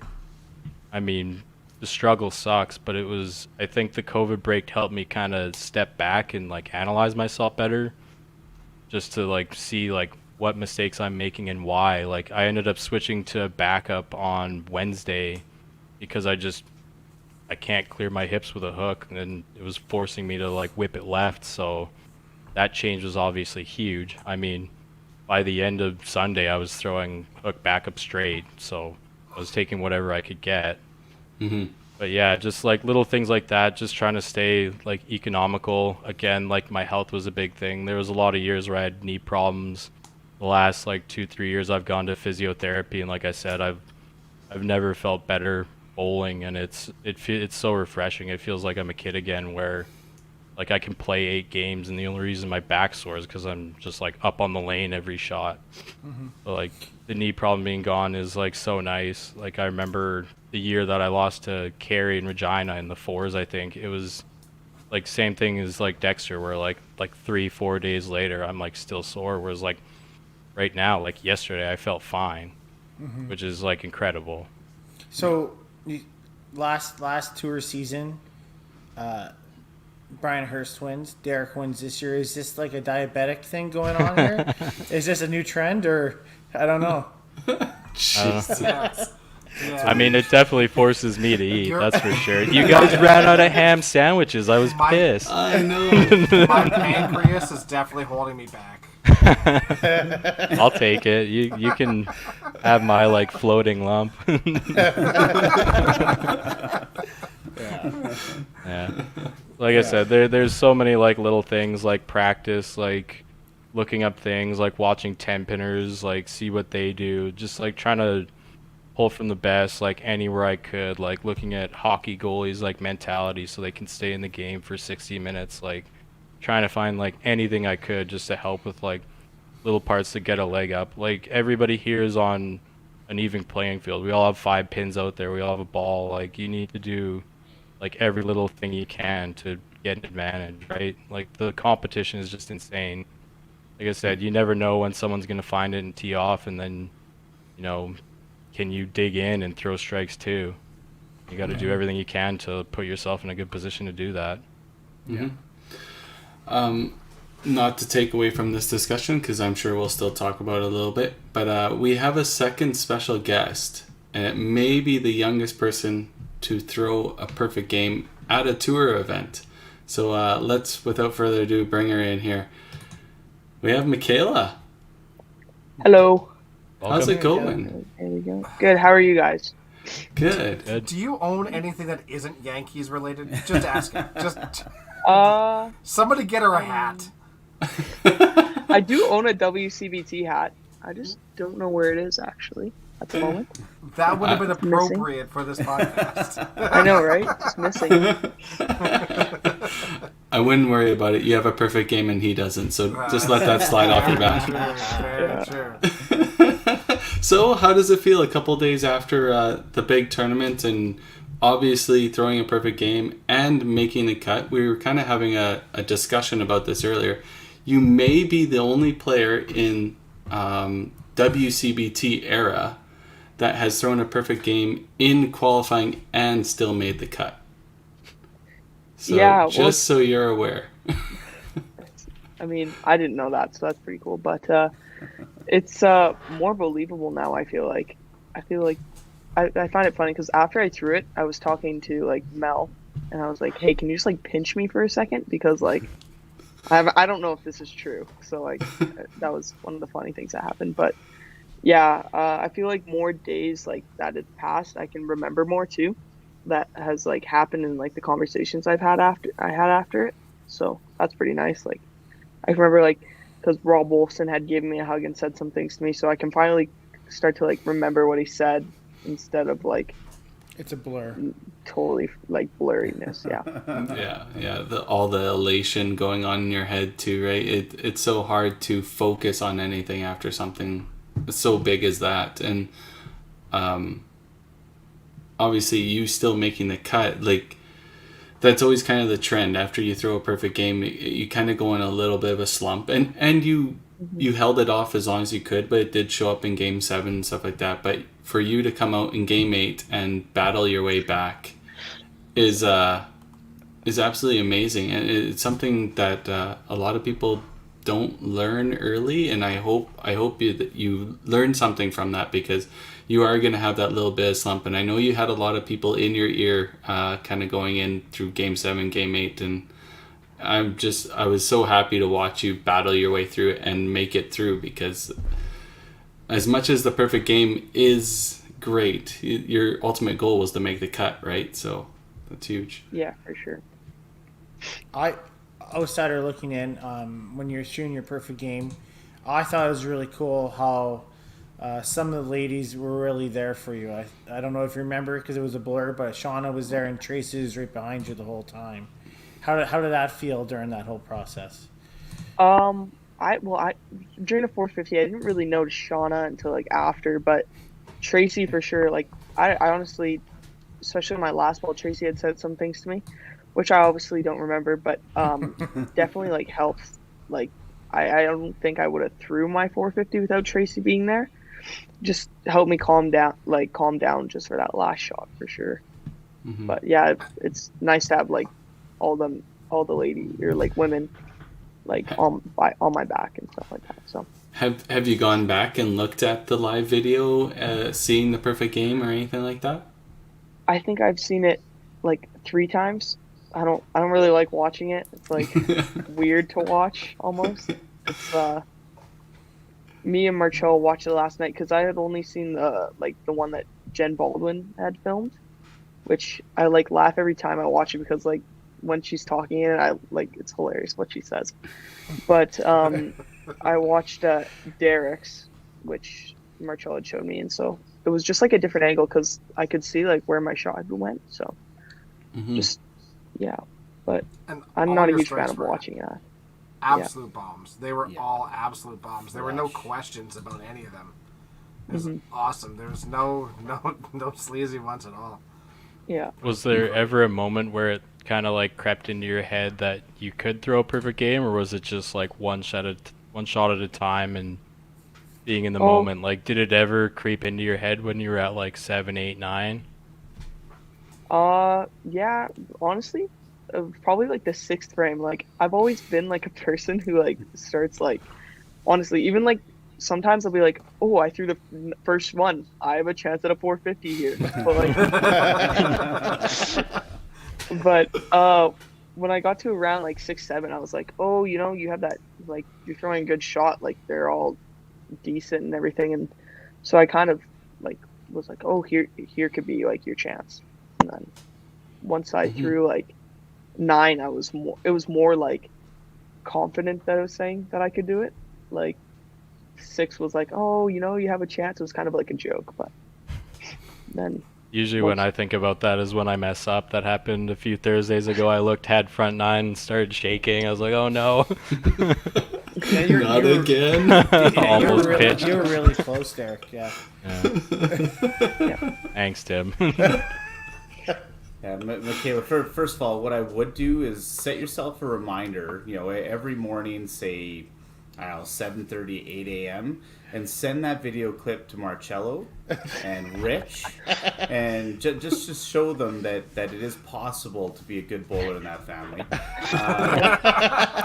And I was so impressed throughout your whole qualifying shift. I had a chance to watch you do quite a bit that first game. We were right there, and I remember you ended up actually mentioning something to Braxton. I don't remember. I'm not sure if you remember that, but he remembers it vividly. But what did you tell Brax? Well, I threw like a 203 my first game or something around there, and I think I had like the highest on my set too, or not my set, but like definitely my lane. So we were, like, my lane was joking around, and then I walked back to Braxton. I was like, "Well, I really need a 450 here, buddy." And then he was like, "Okay." And then so we high-fived, and then like I had thrown it, and he was like, "Wait, you actually like?" He was laughing with me because I was like, "We actually did it." That was funny. So, yeah. And then the only other thing I wanted to kind of pick your brain on is I know there was definitely a bit of a struggle in games 6 and 7 there. What was kind of the feeling coming down, knowing that you're going to need a relatively decent game the last one, and what pushed you through it? Well, I mean, game 6, I knew like I was kind of like I felt like I was like going downhill. Like I was missing the middle more, and even with that, I was like punching more, and then I wasn't like just wasn't cleaning up my pins. So I felt like I was almost throwing like a tight shot. And then my 7th game, I threw like a $190, I think, $195, and I was just score watching like crazy. Like after every frame, I was looking up at my score, and I was like crunching numbers, and I was like almost getting into my own head. And then after my 7th game, I'd like over like 16 people talk to me. I felt like I had people coming in from everywhere telling me stuff. Yeah. And then Matt Eisenhower had told me, like, just don't look at your score. Like, he was just avoid that. And then I lucked out because we were on 7 and 8, and the TV on 8 wasn't working. So that was a plus. Yeah. And then just Tracy Smith again during that last game. She came back and she came over and told me, like, just go sit down, like, after you throw your shot, and then just think of the next shot and how, like, to execute perfectly on that shot. And so that's just what I did. I threw, I think it was around like the 4th frame, and then I would go and I would throw, and then I would just go back, and I sat in the same chair every time, and I just didn't let anyone talk to me. And I think I'd been listening to some music here and there, but yeah, that's what I did those games. Yeah. So many people have like good intentions and want to see people succeed, and they'll talk to you because they want to see you succeed. But there's a point where it's overwhelming, and you need to tune it out. And just it's a sensory things. Overload. Yeah, 100%. Yeah, for sure. Good for you for recognizing that. Yeah. For sure. Yeah. Nothing better than sitting down and focusing on something to keep the bad thoughts out, obviously, and just worry about what you're doing, right? Your execution. Try and keep the thoughts good or neutral at least, right? You want to keep the bad thoughts out. That's Yeah, for sure. it's unreal. It was fun. So how did Yeah. Sunday go for you, Michaela?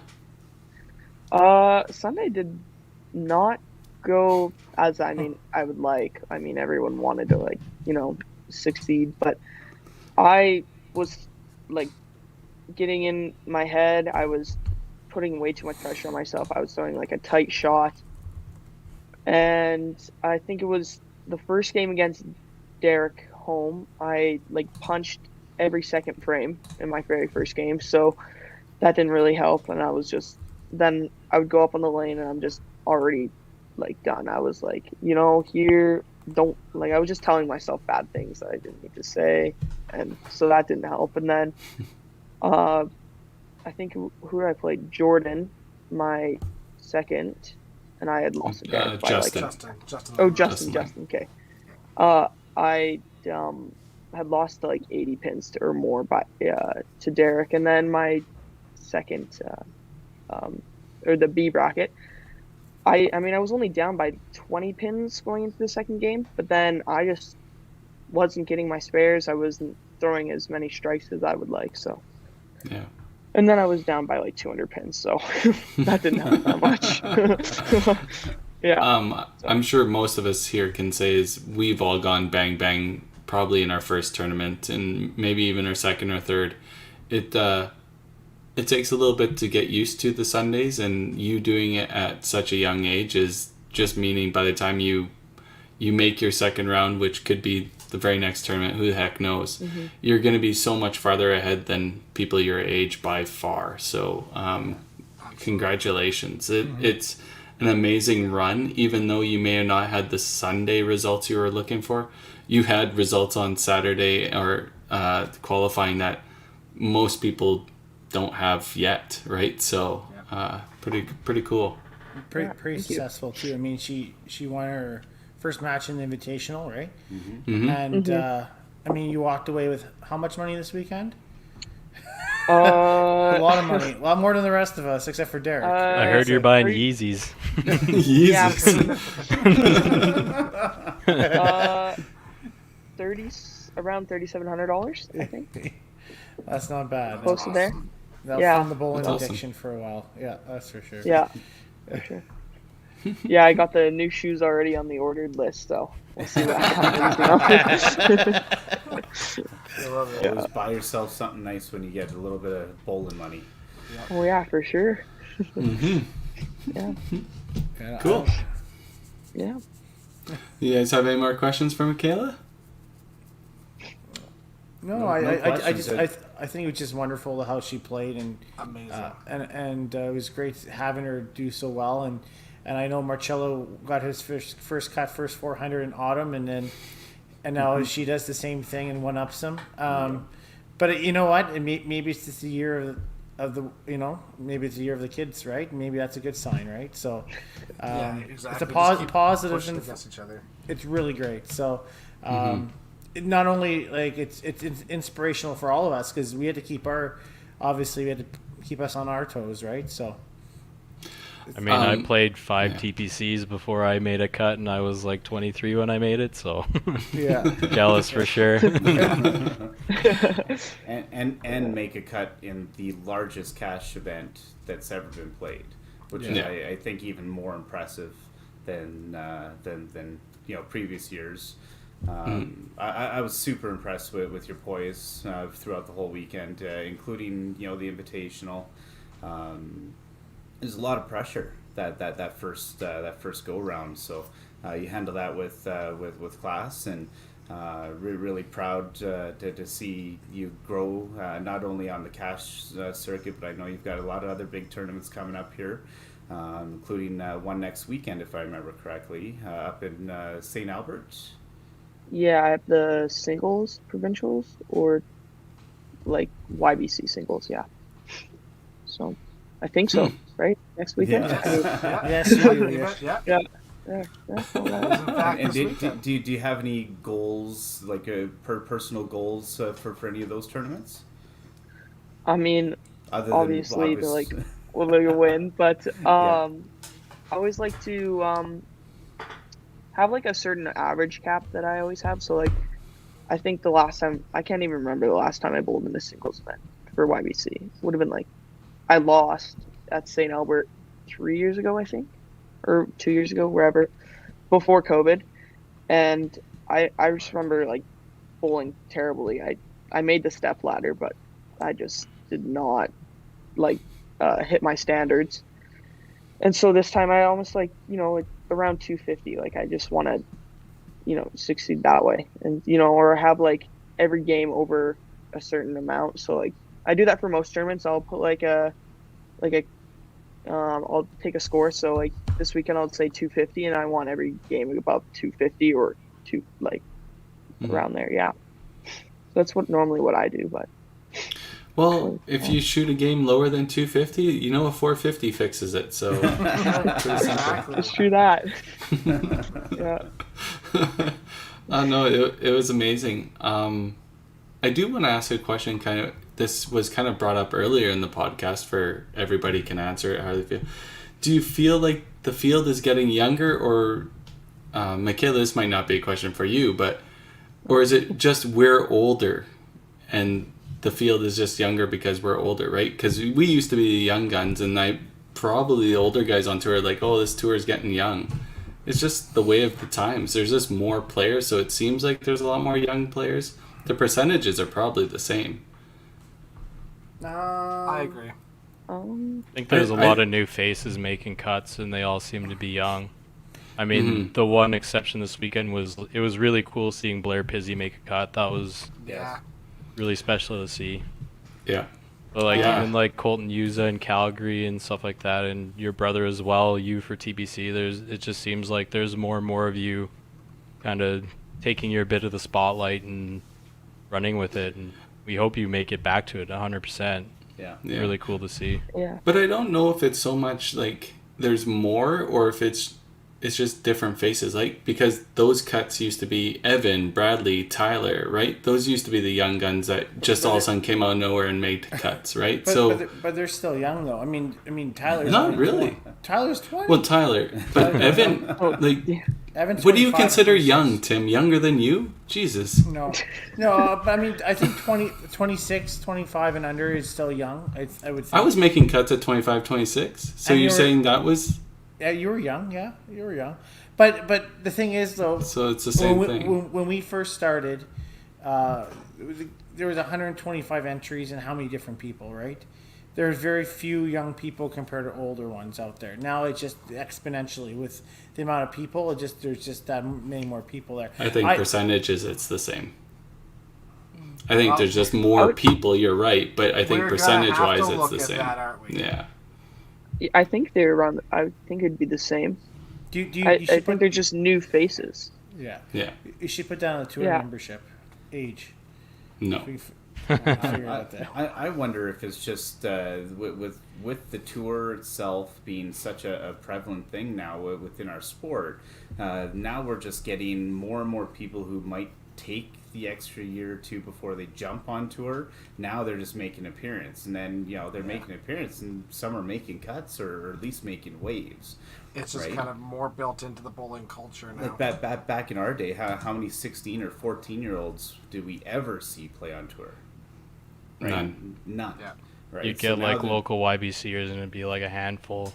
Whereas now I think you have like people going back to their home provinces and like telling these kids like, you need to make this, you got to come see this. Like, like the Gilardis going to Winnipeg and telling all these kids like, hey, like there's another level, come check it out. Mitch going to Ontario, like all the Quebec people, like telling all these kids like there's something past this if you feel bored.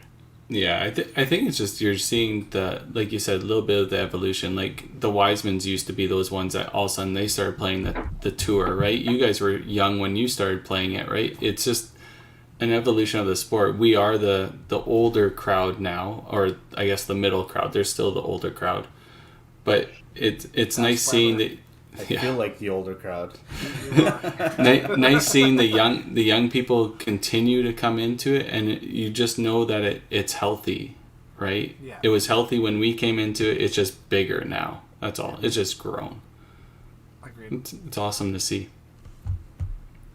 Anything else you guys want to talk about this weekend? What else big happened?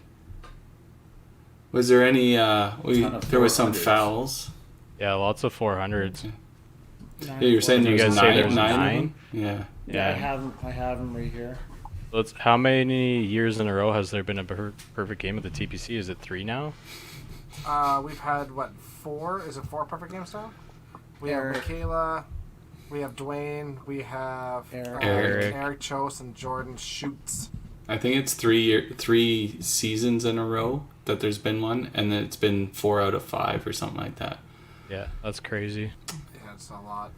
Yeah, it's that hurts the perfect game issues that we're having. But I mean, one Still event. worth $2,000. Yeah, one event was $3,000. Yeah. Yeah. Yeah, it's still worth money, that's for sure. Well, even when Tyler won the high game pot, or did he go in? I forget whatever happened. Yeah, he did. He won it Yeah. on the. He got Sunday like group one. $200 still, Yeah. right? Like, that's obviously quite a bit smaller than what the normal intake on the weekend is, but that's literally just Sunday and a little bit of Friday money, or a little bit of Saturday afternoon money. That's pretty cool. I mean, you'd figure that everybody playing's going in it because you never know. Mm-hmm. Like, it can come anytime Yeah. to anybody. You Yeah, I didn't high even know average, what low it is. average, mid average, anybody can do it. Yeah. Yeah. If you're gonna play the event, I highly recommend that you bet on yourself to play well. Right? It amazes me that don't there's bet. still You enter in sorry. Yeah, yourself. it's You not don't bet. enter into Trust in yourself. enter into a game of skill in order to win some of your entry fee money back. Yeah.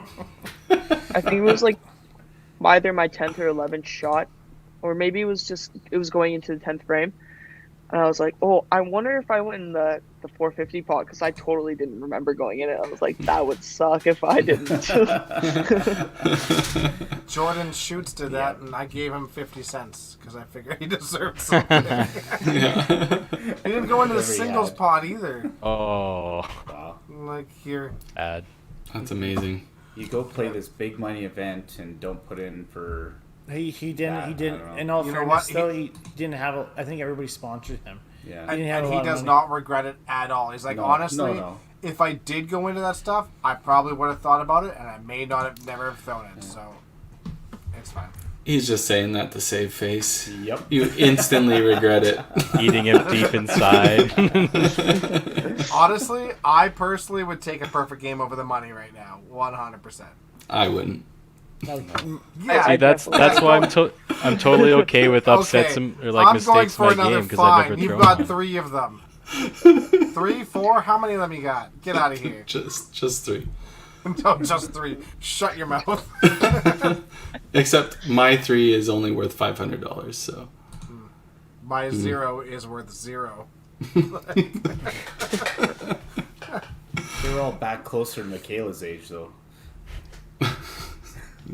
Yeah, pretty close, yeah. Actually, houseboat trip. So that was worth some money, I guess. No, And no, I did- right. Those were miss the those days. Yeah. So I guess before we end this podcast, let's do a little talking about the Winnipeg tournament. Yeah. Who's going? I will not be. I'm going I am because not. I really wasn't sure if I'd be making it out there, but Winnipeg does such an amazing job of Yeah. supporting our event, and it would be really remiss of one of us not going out and supporting. It's awesome they're trying to put this on. I'm glad they are. So, yeah, we are absolutely going to go out there and support. And Do we want to play, or do we want to talk about the format, or do we want to leave that for another podcast? Since we have reached our 2-hour mark. Let them build it up on a podcast closer to. Yeah, they'd say it better than we could. Tim filled our lineup, apparently. I did fill up your lineup. Yeah. I mean, all these I'd love times. to go to it, but I shift work, so it like I work that weekend and trading shifts and stuff sometimes, especially with it being Yeah. like a few weeks out. No, for sure. But I'd love to go. If not this year, then next year. Derek finally got off a month-long vacation. So Yeah. I gotta book all my vacation in January, so this time of year it's a little thin. Yeah, fair enough. Totally. Yeah, I wish them luck. It sounds like they're getting like a decent turnout. I mean, they had the entries there. Lots of people out of town. It's good to see people traveling. It's always appreciated by them. I mean, said I wish I could be one, but it's good to see people doing it, trying to help them out. Well, and the biggest thing in all these events is making sure that you get good local support. That's the reason why certain tournaments have died, and it's the most important thing of all of it, because you're going to get people traveling, but if you don't get enough people from local, you're just never going to have the numbers. And the great thing about Winnipeg is, like I said, they support our tournament really well. They support Calgary really well. They support Regina really well. There's no reason why they won't be supporting their own tournament really well. So. Yeah, there'll be some faces, hopefully we'll see, that we haven't seen for a long time, because obviously we know that some players can't make it out to these events, so it'll be nice to go to them and see them playing again, and maybe see Robbie Shannis out on the lanes. Hey, Exactly who I was thinking. Yep, That'd be nice. absolutely. yeah, Shannon isn't signed up yet though. But hopefully he signs up. Yeah, well, he doesn't come on podcast either, so who knows. Yes, son of a bitch. Wow. That's a little harsh. Tell us how you really feel. Is it? Yeah, okay. Friends off, friends off. Come on, it's not a podcast without a Winnipegger getting roasted, okay? So, Yeah. Yeah, that's true. Daryl Camboon, he used to come out He is to playing. a few of these tournaments, He's so always He in is- Regina. he is playing Winnipeg. He is for sure. He signed up. That's good. it'll be awesome Scott to see him. Barber'd be another one. Yeah, he usually comes to Regina. Okay, cool. All right. Do you guys have any last words before we wrap this podcast up? Well, I just want to make mention that our all-star Shelby Crest's dad passed away, and his memorial service was today. So today. Our thoughts are with the Crest family for sure. Absolutely. Yeah, it was a rough day. Kind of, we heard about it on the weekend, and It was tough. yeah, never good when bowling family members pass away, and hopefully they're doing well, and our thoughts and prayers are with them, and hope to see Shelby and those guys get back on their feet and see them out there. I'm certain they will. I know the center was closed today, but they'll be back up, and hopefully after a few days Shelby will be back in, right? So when he needs some time. Yeah, for sure. Alrighty. Well, thank you very much, Derek, for being on. Michaela, for jumping in and sharing your perfect game and your run with us. And congrats to the champ once again, Derek. Hoisting Yeah. another trophy. Second Yeah. one before Tim. How do you feel? That too. Oh, hey. Settle down. See I you. was trying to make it all Derek, and you done messed it That up. didn't work. then I Yeah. removed him completely. Just one more thing I can hold above his head. I can finally, get a little ammo against him. But just going back to the weekend, just thanking all the volunteers, all the staff, the Wiseman family, like Sue, Len, like all the WCBT people, Daryl, all the staff that work there, all those young kids working those hours. I know, that age you want your weekends, but I appreciate every hour they put in, all that stuff. Can't say thank you enough to all the people, all the support I had, all that. And congrats to Michaela. That's so cool. Yeah, congrats to you too. Yeah. Thank you. Awesome. All right. Well, you guys have a great week, and you can stay on afterwards if you want to talk a little bit, but have a good one. All right. Thanks guys. everybody. Take care, guys.